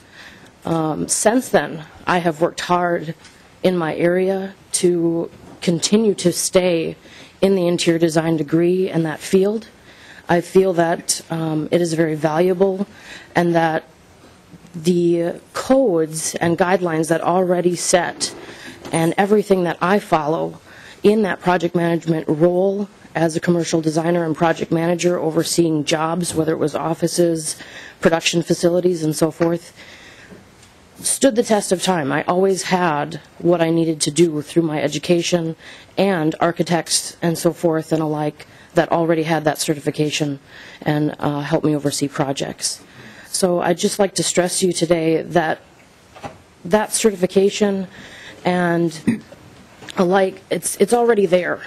Like it's been said already, there's no public outcry. There's no people saying that there is injustice going on throughout the practice. So I appreciate your time, Mr. Chair. Well, and the committee's time, and thank you very much. Committee's time as well. Thank you. And finally, Mr. Nagorski. Now, this better be good, because we heard you were up higher on the list, but you wanted to have that rousing finish. So no pressure at all, Mr. Chairman. So the bar is high, Mr. Nagorski. Welcome to the committee. Well, thank you, Mr. Chairman, members of the committee. Actually, the reason I wanted to go last is because I didn't know if you'd have enough time for me at all. I wanted you to hear from people that are in Minnesota. Well, in that case, we're out of time. Thank you for coming. I have a question. Sorry, go ahead. As I said, my name is Ed Nagorski. I'm the legislative director for the National Kitchen and Bath Association and our 1,120 members here in the state of Minnesota. Let me first say that despite the testimony, even though I'm not from Minnesota, I can assure you I have read the bill and do understand what it says. And it does impact our members and many thousands of other related trades that aren't even members of our organization. In the interest of time, I'll cut my remarks extremely short and just really make 2 points. Well, the question really before the committee is not what work the interior design lobby has allowed the rest of the interior designers to do that you've heard earlier today. It ignores a fundamental question. The question is whether the failure to license interior designers clearly, directly, and significantly affects the public health, safety, and welfare. And as you've heard other testimony today, there is absolutely no evidence of that. In fact, 13 state agencies have already looked at this issue in response to requests by the Interior Design Lobby, supported by the American Society of Interior Designers out of Washington, their professional trade association. They've all looked at this issue and done research and contacted states that have regulations and those that don't. And every single one of those has determined that there is absolutely no reason to license the profession. Doing so would add not one iota of additional protection to the public beyond what is already in place. And what is already in place is a panoply of professions that oversee design services in the commercial field. You've got architects, engineers, project managers, construction code enforcement officials, building codes, CO requirements, all work together and collaborate as a group in ensuring that public health, safety, and welfare in a commercial setting is already covered. So adding an additional license will add no additional protection to the public. And finally, I'd like to say, as you've heard from a lot of different groups today, both for and against the bill, for and against licensing, but there is one group that you haven't heard from. You haven't heard from the public. The public isn't here saying, please protect us from all these unlicensed interior designers. The Attorney General's office isn't here. The board isn't here saying we've had a rash of complaints against interior designers over the last few years. In fact, in the last number of years, there have been 4 complaints against interior designers and no enforcement actions. Actually, those complaints were going back to 2006. There's been nothing in the records of complaints against interior designers, and certainly in the last 4 years, no actions taken against interior designers. The only ones that are here seeking protection are the small group of interior designers saying we need to be protected from our competition. We're happy to submit our plans on the merits of our skill and expertise, on our design ability, on our client references, on our portfolios, and let the public decide which interior designer best meets their budget, best meets their vision for their project and what they're looking for, and the designer that works well with them. Design is not a mechanical process. I've joked in the past that I could go to an interior design school and maybe I can learn the mechanics of design. I can never be a designer. A good part of being a designer is the compatibility with the client and understanding and being able to work with them in that respect. It's not what the designer necessarily wants. It's being able to take the vision of the client and translating that into a good design. Let the public, let the consumer decide which designer can actually translate their vision into their space. Thank you. Thank you, Mr. Nagorski. And Representative Hillstrom, you've sat there politely while folks have kind of stomped on your bill a little bit. Would you like to share a couple of comments? And we'll open it up for some questions as well, but it was a very extensive bit of testimony. Representative Hillstrom. Thank you, Mr. Chair. Boy, where to start? Well, let me start by saying that the 59 number that folks are talking about, that this would impact 59 individuals, is not an accurate number, because the only people who get to be part of that search are people who passed the test and paid a fee to be part of that search. So the real number is closer to about 700, just so we start with that piece of information. The second piece that I want to make real clear is that in 1992, the legislature already passed enabling legislation allowing there to be a difference between certified interior designers and not certified interior designers. We are doing nothing to the non-certified interior designers. We're talking about this group that currently are certified, saying we're getting unequal treatment as applied. You can go some places and you get your documents approved. You go other places and they say, no, you have to have an architect sign off it. While the law since 1992 has said that they have the ability to stamp and seal these documents. So we're not asking for an expanded protection. We're just asking for recognition of the services, to being able to provide the service that they've had the legal right to do since 1992. So why license? Well, if you look at the sheet that the folks that are proposing this put forward, they are the only group that aren't licensed in this entire area that are covered under the AESLAGID, Professional and Related Fields Board. So, Mr. Chair, I don't think it's unreasonable for this group to say we already have these abilities under the law, and we think it should be a license because that's what it rightfully should be based on this quasi group of rights that we already have. Mr. Chair, I just want to also make it really clear by passing the bill, you're not restricting kitchens and bath designers, restaurant equipment companies, residential interior designers, cabinet shopping, lighting retailers, appliance stores, or anyone else from doing what they're already doing as long as they're already complying with the law.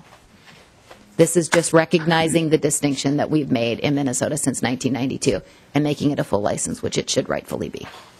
Nothing further, Mr. Chair. Thank you, Representative Hillstrom. And if nothing else, you've succeeded. I can now indicate it's AELS LAGID is the organization. We do have a couple minutes. I kind of wanted to move to the next topic at 11 o'clock, but I think there's a couple minutes. I know Representative Hoppe had a question. He indicated earlier he is an interior designer, I believe, so I expect that this Mr. will be a Chair, very is that erudite certified or? I'm a He's fashion certified, disaster. all right, yeah. Yeah, I have been certified. Representative Hoppe. Was that out loud? Yeah. Yet again. Well, thank you, Mr. Chair. And Representative Hillstrom, and I'll go back to the first testifier in favor of this, Ms. Schessler-Lynn. A lot of testimony, a lot of things covered. And again, I'm not an architect and I'm not an interior designer. I just don't see a compelling need for this legislation. I don't think there's anything here that we really need to change. And I'll forego most of my questions here, Mr. Chair, in the interest of time. But Ms. Schessler-Lynn, you said words to the effect that the proponents don't feel this bill is a threat. Well, clearly there are a lot of people that do feel it's a threat, and I think at best it needs to be more carefully vetted. And I was sitting here trying to, I just don't see the need for this at this time. So, Mr. Chair. Representative Hillstrom, briefly, because we've got a couple others on the list too. Thank you, Representative Hoppe. I just want to say that sometimes when there are media releases that go out, I've gotten a whole bunch of contacts from folks that haven't necessarily understood the proposal. That's one of the reasons to have the hearing here today, is so that all sides can have that. And one of the reasons why this profession really is seeking licensure is because they are having unequal application of current law. And they believe that with the licensing of the profession, they will get more equal treatment under the law. Thank you. Representative Dean. Quick question. I know the answer to it, but how many states currently require licensure for interior design? Representative Hillstrom, if you know, or if you want to phone a friend. Representative friend, Dean said he already knows the answer, so I don't. It's like being on Jeopardy. The asker of the question knows so 4 states, including Washington, D.C. and Washington, D.C. and Puerto Rico. Thank you, Representative Hillstrom. Representative. Okay, and Florida is one of those, if I'm correct. Florida. And Yep. just for the record, for folks to know, Florida, when it comes to professional licensure, is one of the most restrictive states in the country, and partially because they don't want people from other states retiring down to their state to practice their profession. For instance, in the field of architecture, you actually have to bring your transcripts from architecture school if you're going to apply for a license in Florida when you've been licensed in other states. So I just want to, for the record, that this doesn't seem to be something that's a trend in the country currently right now, and it's not that we shouldn't be in front of it if it's the right thing to do, but I think it's something we need to take into consideration. Okay. Thank you. Representative Anderson? You didn't come with the facial hair today, though. Like we were only, even Representative Dean, I noted, has the little thing going, but maybe next time, next meeting, you if can. If we did, I'd have some huge problems to address. So. Representative Anderson. Thank you, Mr. Chair. Representative Hillstrom, just 2 quick things. Mr. McGrath in his sheet that he had here, I think, raised a good point. I don't know if you've gone through the process of actually trying to determine if there is a need for this under the statutes of Minnesota that we have under 214, because as it sounds like from the testimony that we've received here today, there hasn't been any harm done to the citizens of the state. So if you could at some point have that done, because I'm not sure if you've done that, it'd just be helpful for me to know, because I think the 4 criteria laid out in 214, they're in place for a reason, to make sure that if we're going to license an occupation, that you actually have a real reason for doing it. And so far, I'm not convinced of that. So if you guys have not done that portion, I think that it would be helpful for us. The other thing, too, and I don't know if this is for you, Representative Hillstrom, or if it's more for the chair, I just want to make sure that this isn't a precursor to perhaps unionizing these small business owners or not. If you can just kind of give me some clarification that this is not the next step to unionizing these small business owners. Representative Hillstrom. Thank you, Mr. Chair and members. This proposal is already recognized under law as having a special designation and has been since 1992. So the legislature already recognized that this group, these certified interior designers, had a special need to ensure health, welfare, and public safety. So in my opinion, that analysis was done in 1992. They just called it a certification instead of a licensure back then. And so I just think that this is changing the title, which I think is really important, but I can look further at all of those criteria. And I believe that many of these folks, based on where they already work, can be working for a unionized firm or not. And so there's nothing in this proposal dealing with that issue. Thank you, Representative Hillstrom. Thank you to the folks who came and testified. And thank you, members, for your questions. You always say it's a short question, then it goes on for 20 minutes. But Representative Davids. Thank you, Mr. Chairman, and to the author very quickly. It looks to me like we want to bring a whole bunch of these folks in, and then they would have to do continuing education. Is that correct? How many hours? Representative Hillstrom. I said I'd keep it short, Mr. Chairman. I think Mr. Pender helped me out here. It'd be 24 hours that they would have to sit in classes and totally waste their time, and that's 24 hours of their life that they can never get back, Mr. Chairman. You know, I won't be responsible for that. Representative Davids, you and I may disagree on some certain things, but wasting our time at continuing education and continuing legal education, in my instance, I completely agree with you. I think the legislative time here qualifies as a CLE, though, or is it continuing ed? I'm pretty sure. There's going to be a bipartisan bill. Mr. Chair.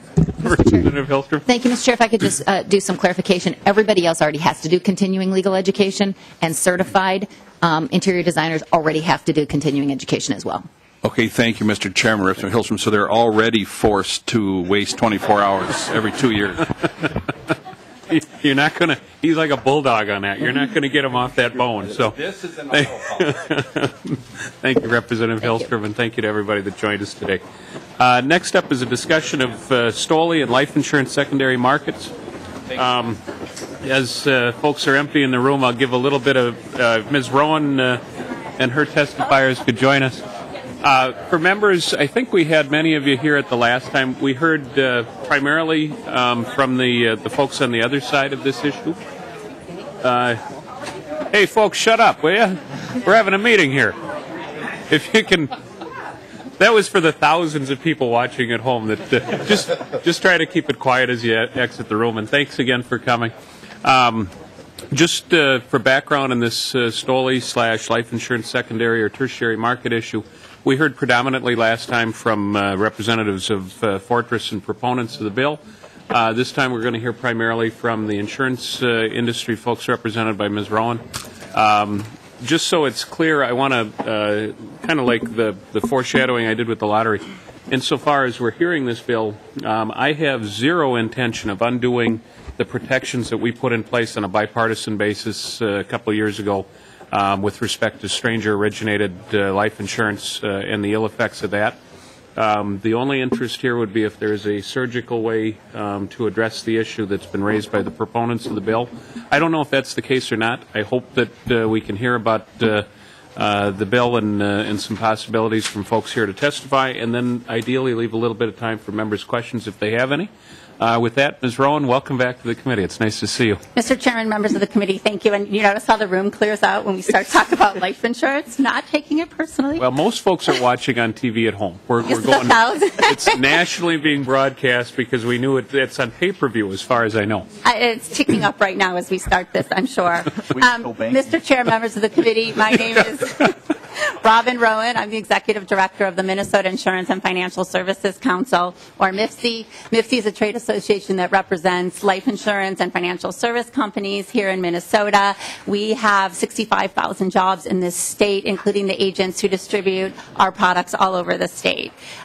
In my more years than I care to mention lobbying this legislature on complex issues, this is a very, very complex issue. How STOLI fraud is perpetrated, and what happens to those policies then on the secondary and the tertiary markets is incredibly complex. And I have some very smart folks here with me today that are going to help talk about our views on it. I just want to take a couple minutes to frame the issue and talk about what this is not about in our opinion.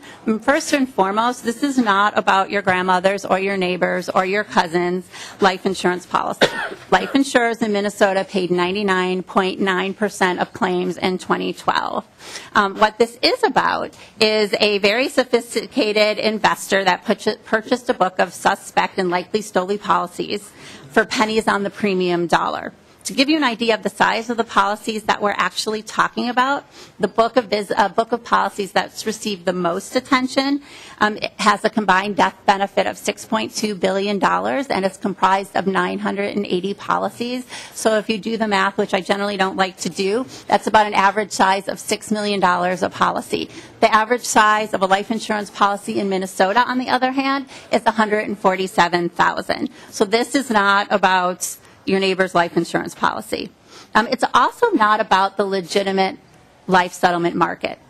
If you have a policy that you no longer need and want to sell it, the market for that is healthier than it's been in years, and Pam will help talk more about that. Again, what we're talking about is very sophisticated investors who specialize in purchasing distressed assets, looking to the legislature, not just here but in other states as well, to take the risk out of a risky investment that's not panning out. In the 3 years of this debate, no other states has taken them up on this. Specifically, they are seeking to get all the premiums back from the purchase of a STOLI or fraudulent policy if a court finds it to be invalid, or they're seeking to limit insurers' ability to challenge STOLI policies in court. These measures, in our opinion, unintentionally, of course, would restore the value to fraudulent STOLI policies by removing a financial disincentive in purchasing these policies. We think that's a bad idea. Eroding these protections will have a negative impact of exposing seniors to insurance fraud, and will make the cost of life insurance increase for those who want to purchase it to protect their families. Thank you, Ms. Rowan. And Pam, how do you pronounce your last name? My last name is pronounced Bunchy. Think a bunch of grapes. Yeah, I would have. Bunchy. And I'm so glad I asked, because I would have screwed that up. But Ms. Not Bunchy, a problem. welcome Mr. Chairman, members of the committee, my name is Pamela Bunchy, and I work at Valmark Securities in Akron, Ohio, as the Director of Insurance Services. I'm an attorney, don't hold that against me, a CFP, and I've been in the financial services industry for over 30 years. And as part of my job at Valmark, I run the Life Settlement Division. Valmark is a 50-year-old distribution company with $45 billion of real insurance in place for real people and families with real needs. We have 110 employees with an office in Akron, Ohio, but also an office in Minneapolis, Minnesota, where about a third of our staff is located.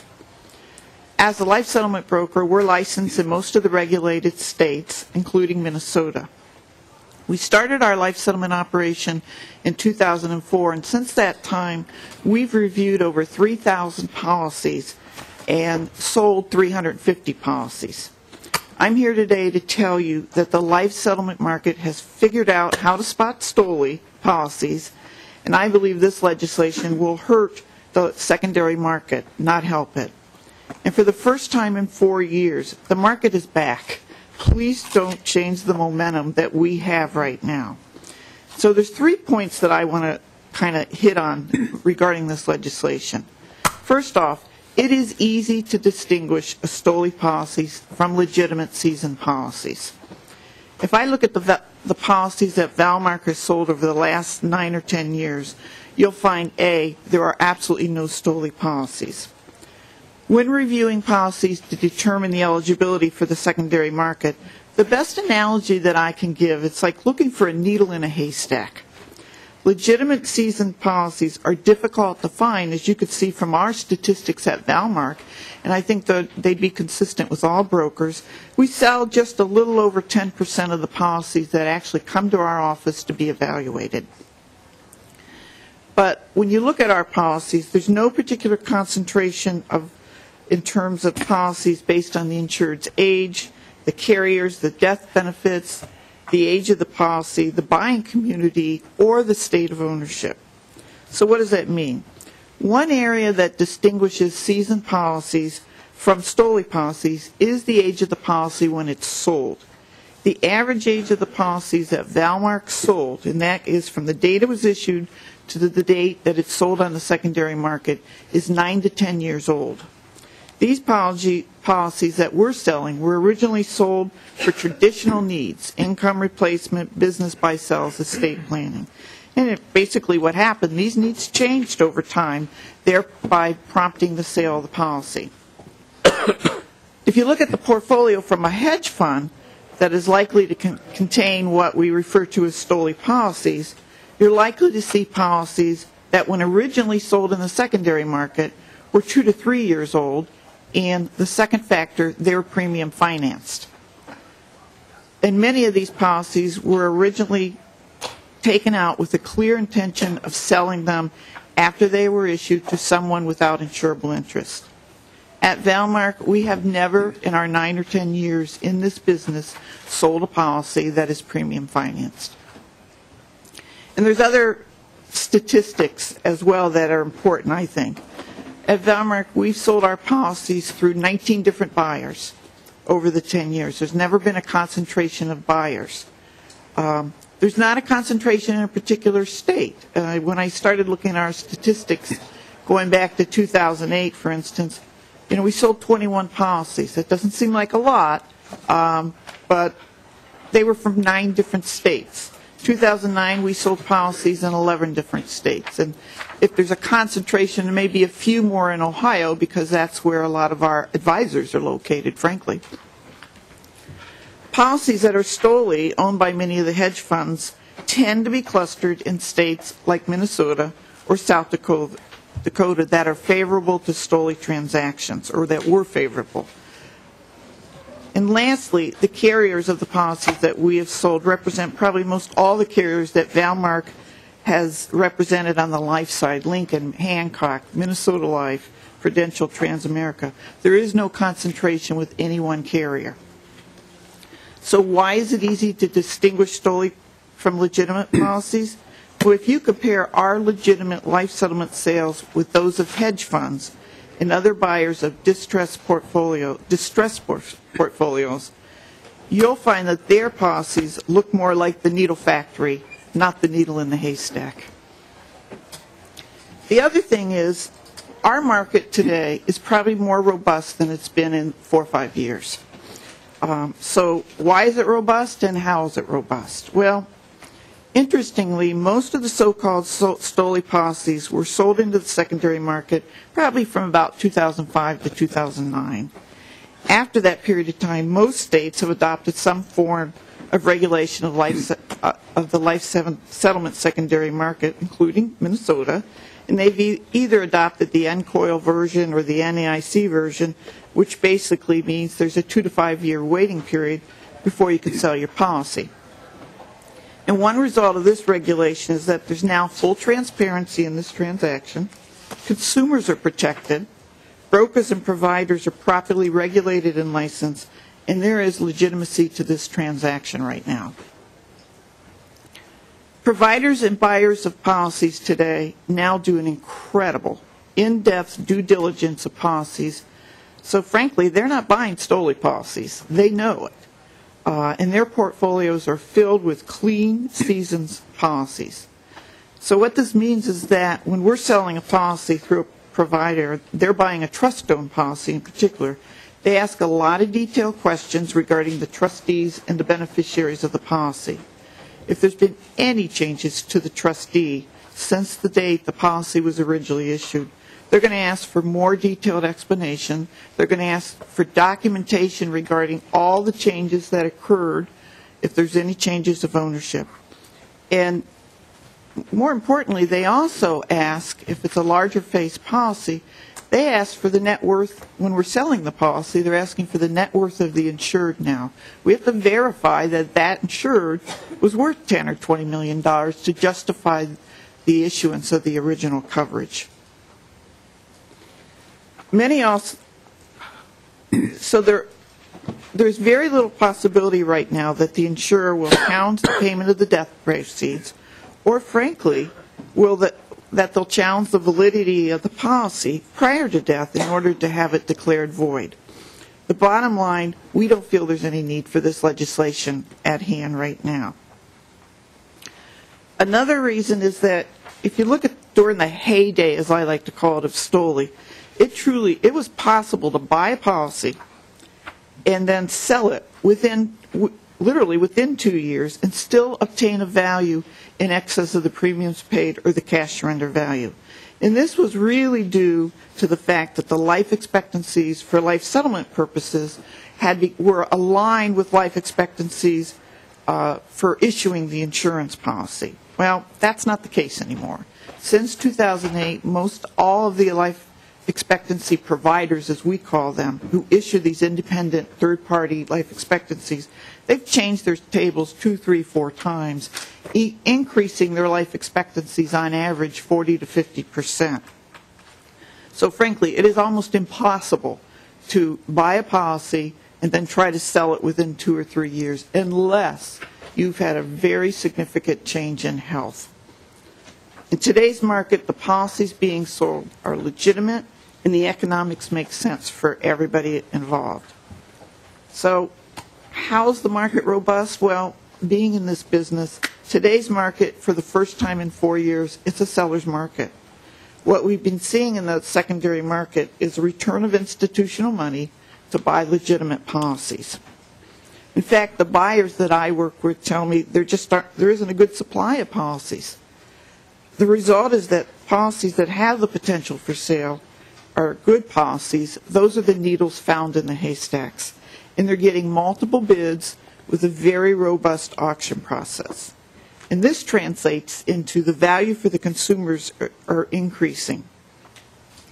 Our sellers on average are getting 20 to 25% of face and 4 to 8 times the surrender value of the policies. And this is probably for the first time in 3 or 4 years. And lastly, I kind of want to repeat one thing that Robin said, is that these aren't your grandmother's policies or your neighbor's policies that are being sold. The average size of the death benefit sold by Valmark as a broker since 2004 is $2.4 million in face. They aren't the policies of the average unsophisticated consumer. The industry has matured. It's no longer the Wild West. There's validity to the life expectancies being calculated by the third-party companies. They're well vetted, the policies at sale, and we have regulation in 44 states that protect the consumers. And for the first time in 4 years, Valmark is seeing increased activity, an active buying community, better returns for our customers on the sale price of their policies, and bottom line, a return of profitability to this business line. Please don't reverse this trend. And I'd like to make one other point. We believe this legislation will encourage sale by agents of questionable policies, those where there's no insurable interest or where they've been fraudulently procured, knowing that even if they're declared void, the investors are going to get a guaranteed return on their investment. They're either going to get a return of the premiums or they're going to get the death benefit. And this legislation, we believe, will cause harm to the secondary market. 3 things have occurred over the last 4 or 5 years that we think have stabilized. And I don't mean to be repetition, but I want to emphasize this. The LE companies in 2000-2009 increased their LEs. And what happened was all the institutional money started getting pulled back and contracting. They didn't feel that this secondary business line was secure. In 2008, of course, we all remember the economic downturn in the financial services industry. Again, that added to the contraction of the money and the withdrawal of institutional funds. And then, of course, we had the STOLI litigation that was rampant in 2008 and 2009. We believe that the market literally vanished and is back on track. And Valmark's business mirrored this as well. If I look at where we were 3 years ago, where we are today. So if this bill is passed, insurers and providers in the settlement market will respond by making it harder to underwrite and process both the insurance at the front end and the seasoned settlement for the legitimate clients at the back end. Thank you for your time. Thank you, Ms. Bunchy. I also have on the list Mr. Wistenhagen and Mr. Flink. Just in terms of equal time, we've now reached the same amount of time that the proponents had at the last hearing. So I'm working off the assumption, Ms. Rowan, that Mr. Wistenhagen and Mr. Flink are probably relatively brief in their comments. Is that correct? I hope that's fair. Mr. Wistenhagen, welcome to the committee. Good morning, Mr. Chair and members of the committee. My name is Tim Westenhagen. I am a senior counsel with Securian Financial Group, a financial services company that employs 3,000 associates in downtown St. Paul. I provide legal services to our individual life insurance manufacturer. I'm here today to discuss the concerns life insurance companies have with transactions that result in disguised transfers of life insurance policies. First, I'd like to say that Securian does not oppose the legitimate transfer of policies that no longer meet the needs of the original owner. As Ms. Bunchy just explained, there's a legitimate need for those transactions, and we do not oppose them. Life insurance companies are concerned, however, with arrangements that are designed to put life insurance policies in the hands of investors that lack an insurable interest in the life of the insured. These are commonly referred to as STOLI as Stranger-Originated Life Insurance, or STOLI transactions. One method of facilitating STOLI arrangements is through the use of insurance trusts. It's a common practice in the industry for planners to advise individuals to purchase their life insurance policies through insurance trusts in order to maximize liquidity and minimize estate tax liability. In this trust structure, the trust owns a policy and is authorized to pay the policy death benefits to the beneficiaries who are named by the insured. I have brought a diagram today which shows this transaction. Have the members of the committee seen the diagram? I don't believe we have. Okay. It's available if you would like to see it. Life insurance companies are familiar with this type of trust, and we have very few concerns with their use. We do have concerns, however, when irrevocable trusts are set up for the purpose of disguising transactions between the beneficiaries and unrelated third-party purchasers. We believe these trusts are used in a way to easily hide evidence of fraudulent activity, which is very difficult and expensive for insurance carriers to detect or investigate. Unlike legitimate transactions where policies are transferred to a trust for the benefit of the insured's named beneficiaries, a disguised transfer is orchestrated by a third-party purchaser or promoter, usually an investor looking to encourage an individual into making false representations on an insurance application to procure the life insurance policy. The third party orchestrates the transfer of the policy into a trust which they ultimately control and allows them to obtain the rights to the death benefit. These are illegal transactions which violate Minnesota insurable interest law. Since the life insurance company, like ours in St. Paul, is usually not involved in the creation of the customer's trusts, transfers of beneficial interests in the trusts are difficult for us to detect. Insurance applications cannot be designed to fully uncover these kinds of intended transfers, and we do not see or get notice that a beneficiary of the trust has sold their interest to a third party. Consequently, there is nothing that triggers our investigations of beneficial interest transfers. These misrepresentations and disguised transfers negatively impact the underwriting and risk assessment employed by life insurance companies. If the applicants and the third-party promoters of the disguised transactions are allowed to profit from their misrepresentations, the life insurance company and all of its policy owners are impacted. The impact is felt through higher costs, longer and more inefficient underwriting periods, and ultimately reductions in the availability of insurance products. As a life insurance company, we would oppose any legislation that allows those who intentionally mislead the insurance company or engage in disguised transactions to profit from their actions. whether it is the applicant that misled, the promoter who advised the applicant, or the third-party purchaser who does not conduct sufficient due diligence when purchasing the policy. Legislation that allows them to profit from such transactions disrupts the pooling of risk concept that allows life insurance companies to continue to operate. Furthermore, legislation that accelerates validity disputes will lead to increased litigation prior to the time when the claims for benefits have naturally matured. Life insurance companies have and are continuing to refine their applications to combat the actions of promoters and applicants engaging in STOLI transactions. As Ms. Bunchy also mentioned, the secondary market purchasers of life insurance policies are similarly engaging in increased due diligence to ensure the policies they purchased were obtained legitimately. We do not believe that those who engage in disguised or illicit transactions, nor those who purchase policies from them without adequate due diligence, should be allowed to profit from their actions. Consequently, creating new rights and restoring value for third-party institutional investors who have purchased huge portfolios of policies that were issued in STOLI transactions provides a continuing incentive to engage in life insurance fraud in contravention of current Minnesota state law. Mr. Chair and members, thank you for your time today. Thank you, Mr. Listenheim. And finally, I have Mr. Flink. I will be very brief. And I do have the prerequisite facial hair, so we can. Yes, you're welcome to move speak. right along.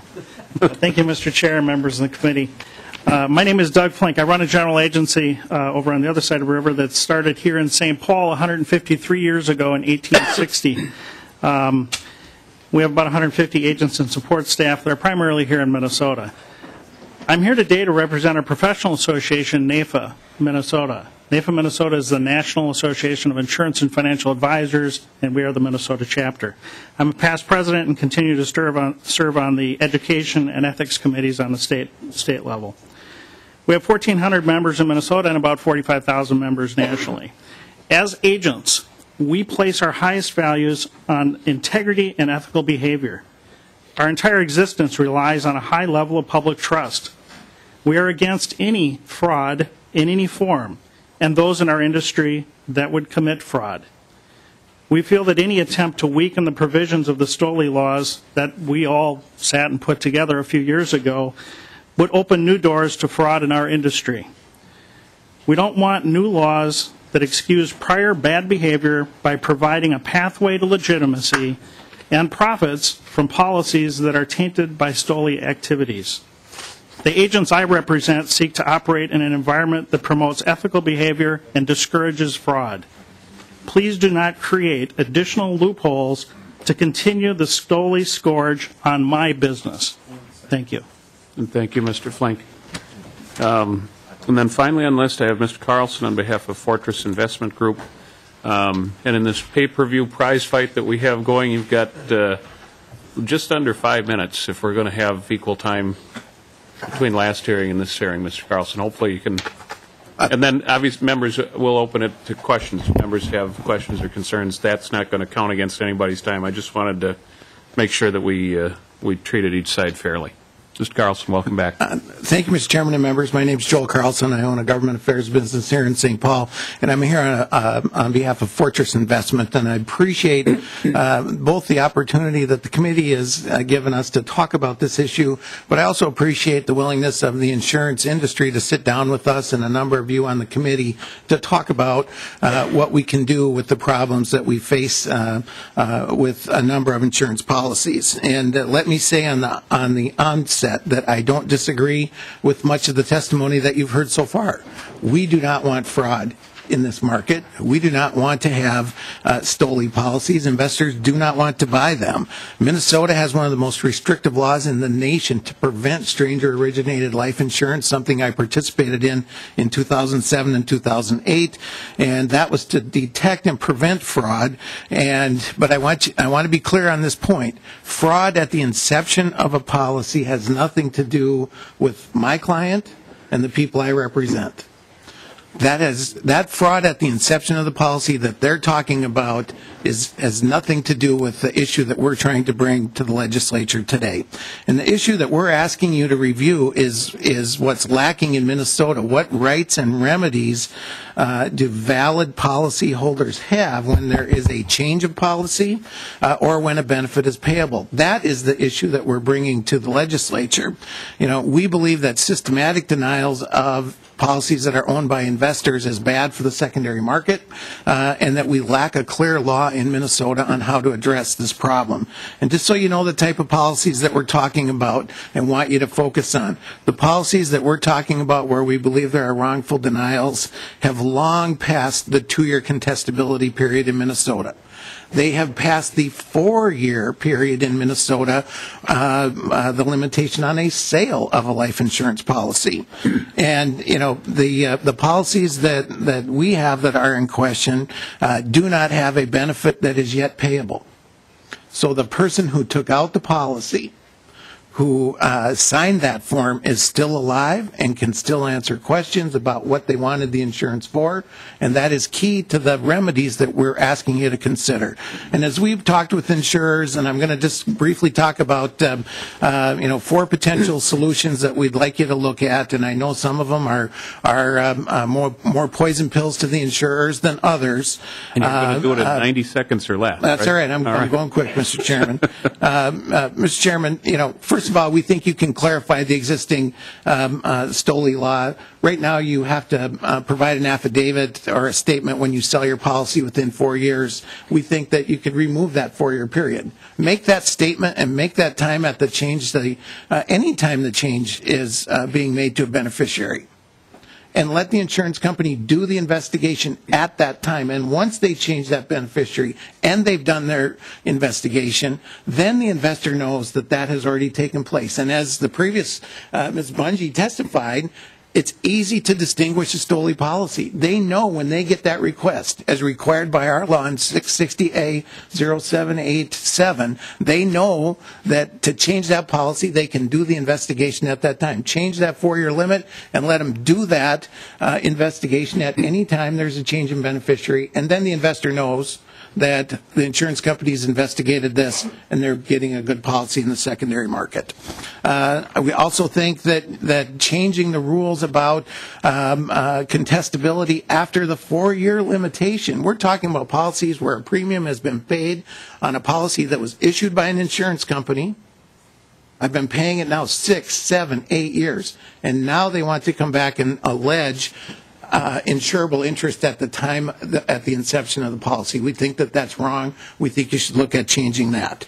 We also think that there should be a non-judicial way to verify a policy. We should be able to, as a policy holder, we should have a right to communicate with the insurance company. There's 2 names on that insurance policy, ours and the insurance companies, and we should be able to have them verify the policy when we ask for that. They send us back a letter right now that says, we only do that when the law requires it. Your law doesn't require it. Your next premium is due in a month. We think that's unfair. And lastly, I know that this is controversial for the industry, but this issue of premium return, Mr. Chairman, is simple contract law. If you're going to rescind a contract, you put the parties back where they belong. You don't get to take the premium, Mr. Carlson, and then rescind the policy. Absolutely equal time. So leave your audience wanting more as well. No. Mr. Chairman, I'm done. I conclude there, Mr. Chairman. Right. And I am Never mind. sincere. Nobody wants any more. No. I am sincere, Mr. Chairman, about your efforts and those on the committee to try and look at this issue, because there is a group of policies that are out there. We don't want to hinder the current STOLI law or make it weaker. In fact, if they have efforts to make it stronger, we would be supportive of that. But we're talking about policies that have been issued by an insurance company that people are paying a premium on, and they should have some rights. Thank you, Mr. Chairman. Thank you, Mr. Carlson. Thank you, Ms. Rowan, and the folks that came to testify today. I do want to open it for questions. I also want to, part of what's prompting this is obviously this is a complex issue. That's one of the reasons we're hearing about it in the interim. And there's been discussion of potential floor amendments on other bills and things like that. It's not the kind of issue on which I want to deal with it as a floor amendment. And I think for members, you can now see why. That being said, is we can't keep members from doing it as floor amendments. So if there's a way on behalf of myself, members of the committee, if there's some way for the two parties to come together and figure something, I think that'd be wonderful. If there's not, then I suspect we probably will see floor amendments, and we'll just hash it out on the floor of the House. With that, are there questions that members are burning to ask or needing to ask? Representative David? Thank you. Just really very brief. And, this is something we do need to keep a close eye on. I thank you, Mr. Chairman, for having this hearing today on this issue. And I would just say that something Mr. Carlson said basically would undo the STOLI law, so that's not a debate for today, but we need to be very careful about this. Thank you, Representative Davids. Representative Hopp? I was going to say essentially the same thing. He said it better, so want to go. Okay. And I don't think anybody would I don't think anybody wants to undo the STOLI law. We'd ideally like to have a complex issue like this sorted out among the people that care about it. I think both sides, both here today and in previous meetings, have talked about markers and the factors and the variables and things that are important to, so hopefully we can have those discussions. I would add, Mr. Carlson, you were actually about 20 seconds over. Ms. Rowan, you got the final 20 seconds, whatever you want to say. And then I know absolutely that neither side can contend I took care of one better than the other. Any final words that you'd like to share? Mr. Chair, members of the committee, thank you. And we will always look at any proposal that's put in front of us in the spirit of finding middle ground. This is a particularly difficult issue because of the perpetuation of fraud. And several of things that Mr. Carlson mentioned would actually undo the STOLI law and cause us great concern. But we will look at anything and happy to talk always. And that's what we're hoping to hear. And Mr. Chairman, you being on pay-per-view must really have your watch in. Ms. Rowan, another 8 seconds I get for 8 you. more. I get 8 more. Thank you, Mr. Chairman and members. And our final and hottest topic of the day, right, is banking, potential updating, rewriting of banking lending statutes. Where's everybody going? This is the best part. We've got, and I do try to abide by our mealtime rule here, so I appreciate folks' desire for brevity. We'll be done here by about noon. We do have 5 testifiers on this issue. Mark Cummins, who will come up first, and Mr. Skilbred from the ICBM, and then we've got folks here on behalf of the department, and then Mr. Martin as well from the Mortgage Association. Are Mr. Cummins and Mr. Skilbred, and just a little foreshadow before we take the testimony. I know that I had some role in prompting this. I give Representative Hoppe and Representative Davids, past chairs of this committee, equal credit or blame for this discussion as well. Every chair of this committee at some point has said it would sure be nice to take a look at our banking and lending laws and make them a little simpler for people to understand. That's what this discussion is. I know it scares the crud out of everybody, and maybe, gentlemen, that's why we haven't had more discussions like this. I would like to hear from folks in the industry, but my point in bringing it forward was not to propose substantive changes to Minnesota's banking and lending laws, but simply to make them more clear, not just for the people that do them in the industry every day, but hopefully for the folks that, the consumers that are impacted by them. So we've got some folks who are going to give us a little background, Mr. Cummins, Mr. Skilbred, or Mr. Witt, or others. And then I did ask, specifically requested of the Commerce Department, give me some ideas on what you would do if you, and I know it didn't go through the vetting process with the governor and however the executive branch works, but in specific response to my request, they gave us some examples of a few things that they have that they think might help clarify certain areas. And I've asked them to share those with us today, as well as introduce Mr. Deal to the committee.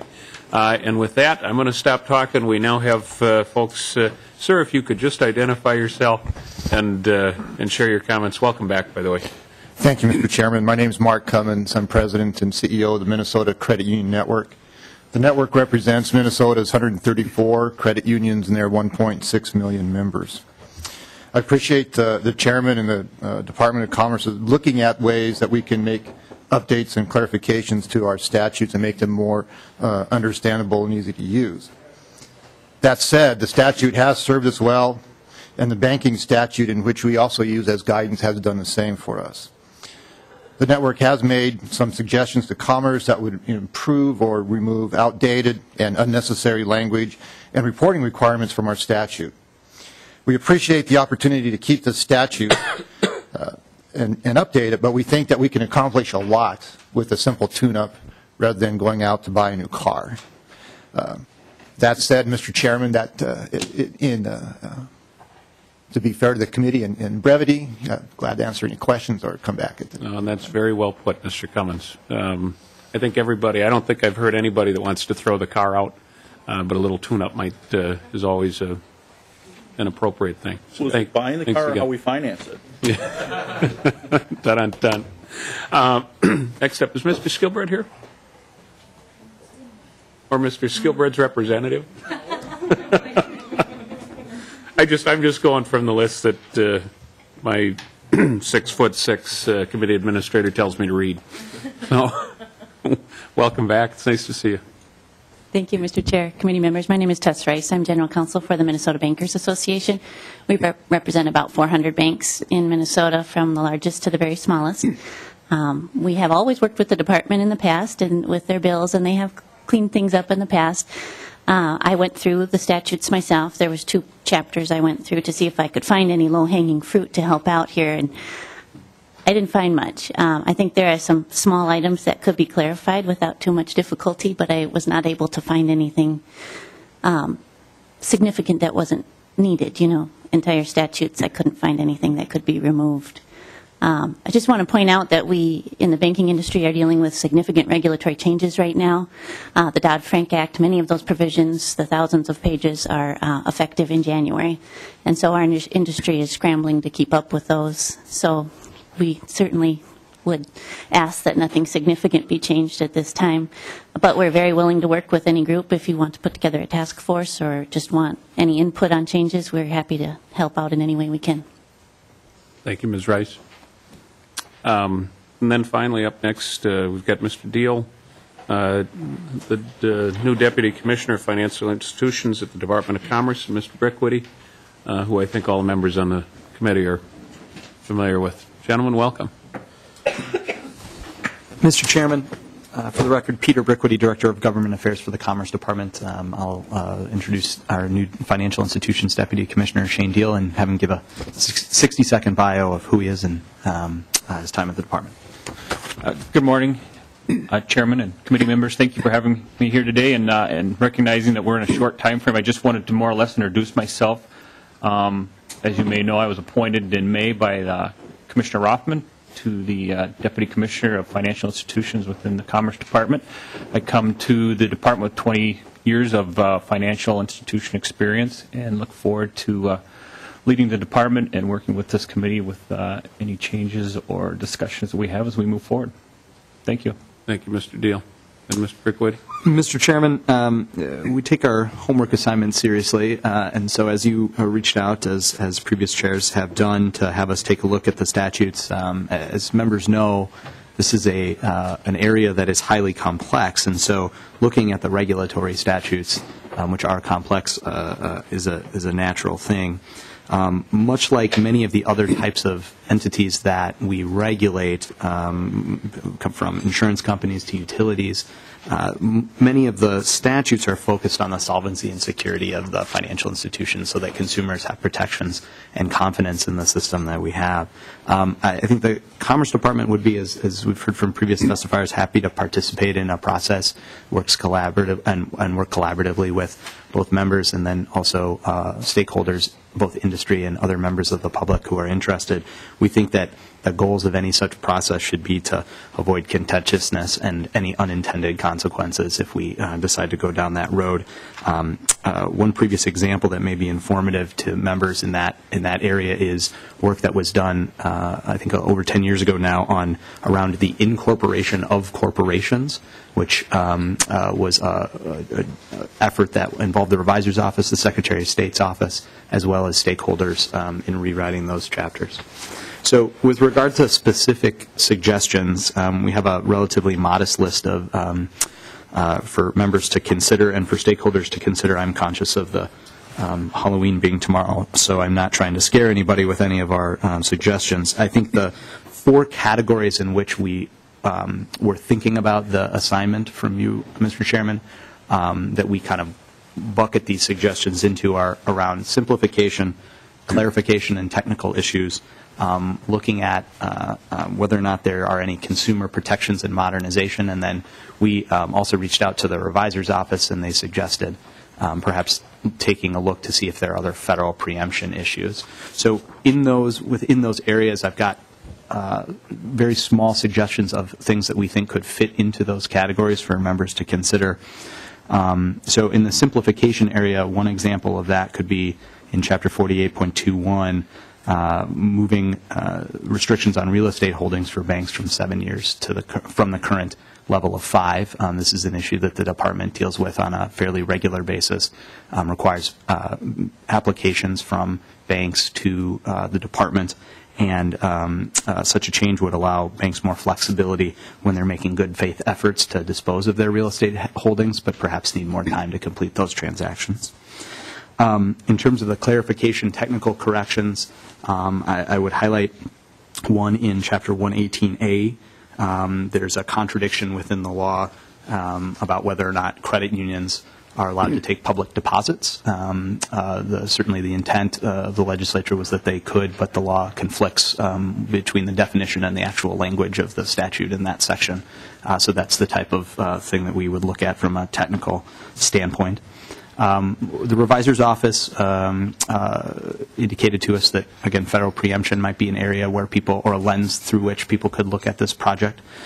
One such area is 47.203, which has been superseded by Dodd-Frank, and could be examined for whether or not it is continued, or its continued relevance in the state statute, as well as 48.512 subdivision 7C, which is an area in which the consumer protections inherent in that section are now in the federal code, and could also be examined potentially about what the impact would be if it were to be removed from the state statute.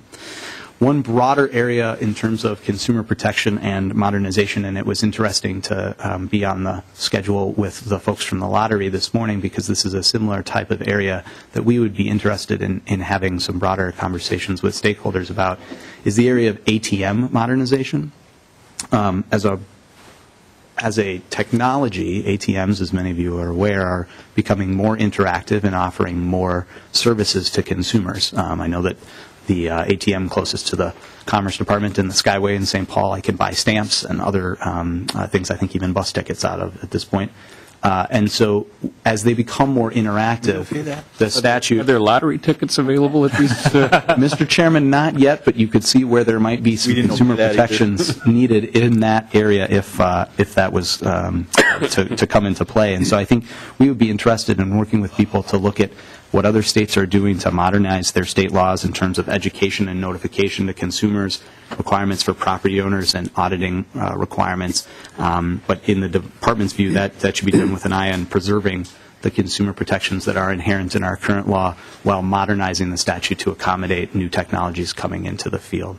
So with Mr. Chairman, I'm grateful to you for, I'm sure you have our standard caveat disclosure about needing to go through the governor's office process before the department can actually have an official position on any of these items or any items on this area. I'm sure you have that memorized at this point. So thank you for giving it, and I'll sort of reiterate that, but happy to work with you and stakeholders on projects in this area if the committee would like that to be something that we work on this session or in the future. Thank you. Thank you, Mr. Brickwitty. And you're right. I think all members of the committee are aware that it puts you guys in a little bit of an uncomfortable position when we ask you to do something that you haven't run through the legislative vetting process. We acknowledge that you have not done that at this point, but I appreciate your responsiveness to my request. We still have Mr. Martin. Before you guys go, though, unless members of the committee were to disagree, what I'm hoping to see is for you folks to sit down with the bankers and the credit unions and others who might be interested. You've got a long history of whether it's a formal task force or not, but of that working for you.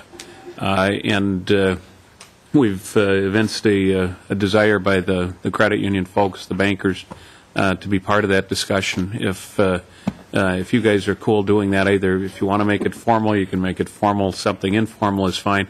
At the end of the day, what I'm hoping to end up with is something that former chairman, minority lead Representative Hoppe and I could carry together. Whether it's formally an unsession kind of proposal or not, I don't really care, but the aim being to simplify without changing substantively. And that seems to be the path that one caveat, by the way, I do think that there will be substantive changes proposed relative specifically to payday lending. I've heard from any number of folks that have talked about a desired, I consider that a separate discussion. And I didn't want folks walking out of this room saying, well, there's going to be no substantive changes in the world of lending or banking, because I do expect that there's going to be very substantive proposals in that area. So, gentlemen, thank you. Unless there's questions, Representative Hoppe. Mr. Chair, I don't have a question. I want a good hearing today, I think, and I think I'd like to hear more about banking and kind of all the related issues, especially as how you guys and the bankers and the credit unions think Dodd-Frank is going to have an impact on Minnesota, particularly rural Minnesota, as it continues to unfold. And I do think it's something that it'd be nice to work on a bipartisan basis. So, and it's just fun. Yeah.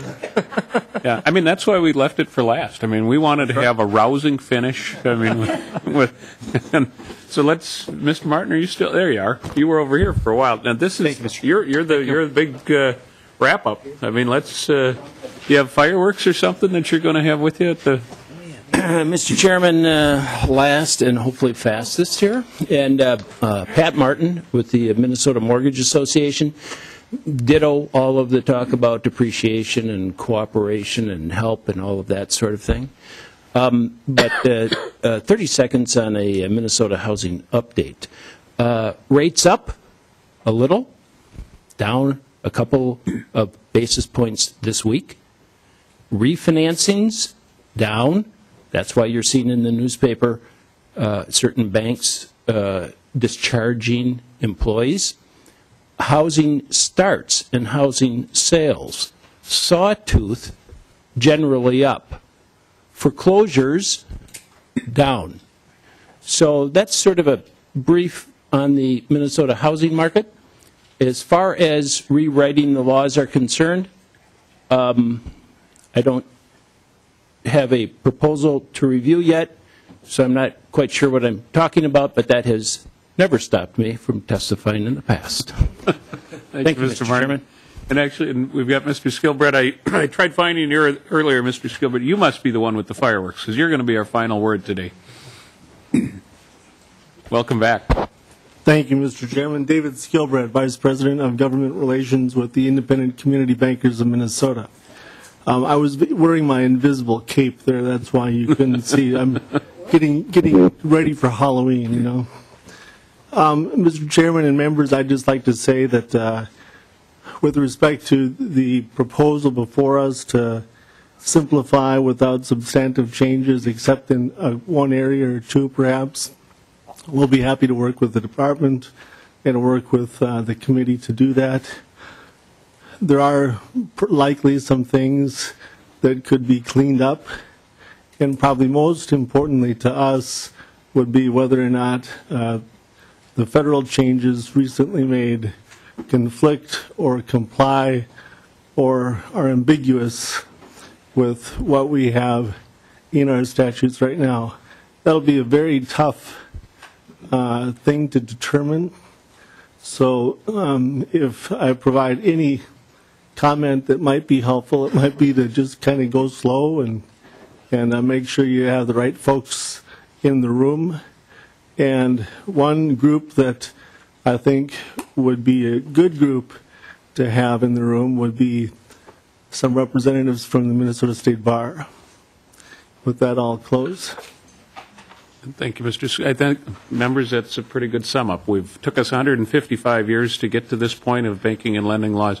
I don't think we're going to try to do it quickly. We're going to try to do it right. So, Mr. Skilbreth, thank you. Members, thank you. A couple of reminders. Due to some conflicts, we had a tour that was set for later today that's been canceled but will be rescheduled. And then Chris said make sure you pass in your blue forms.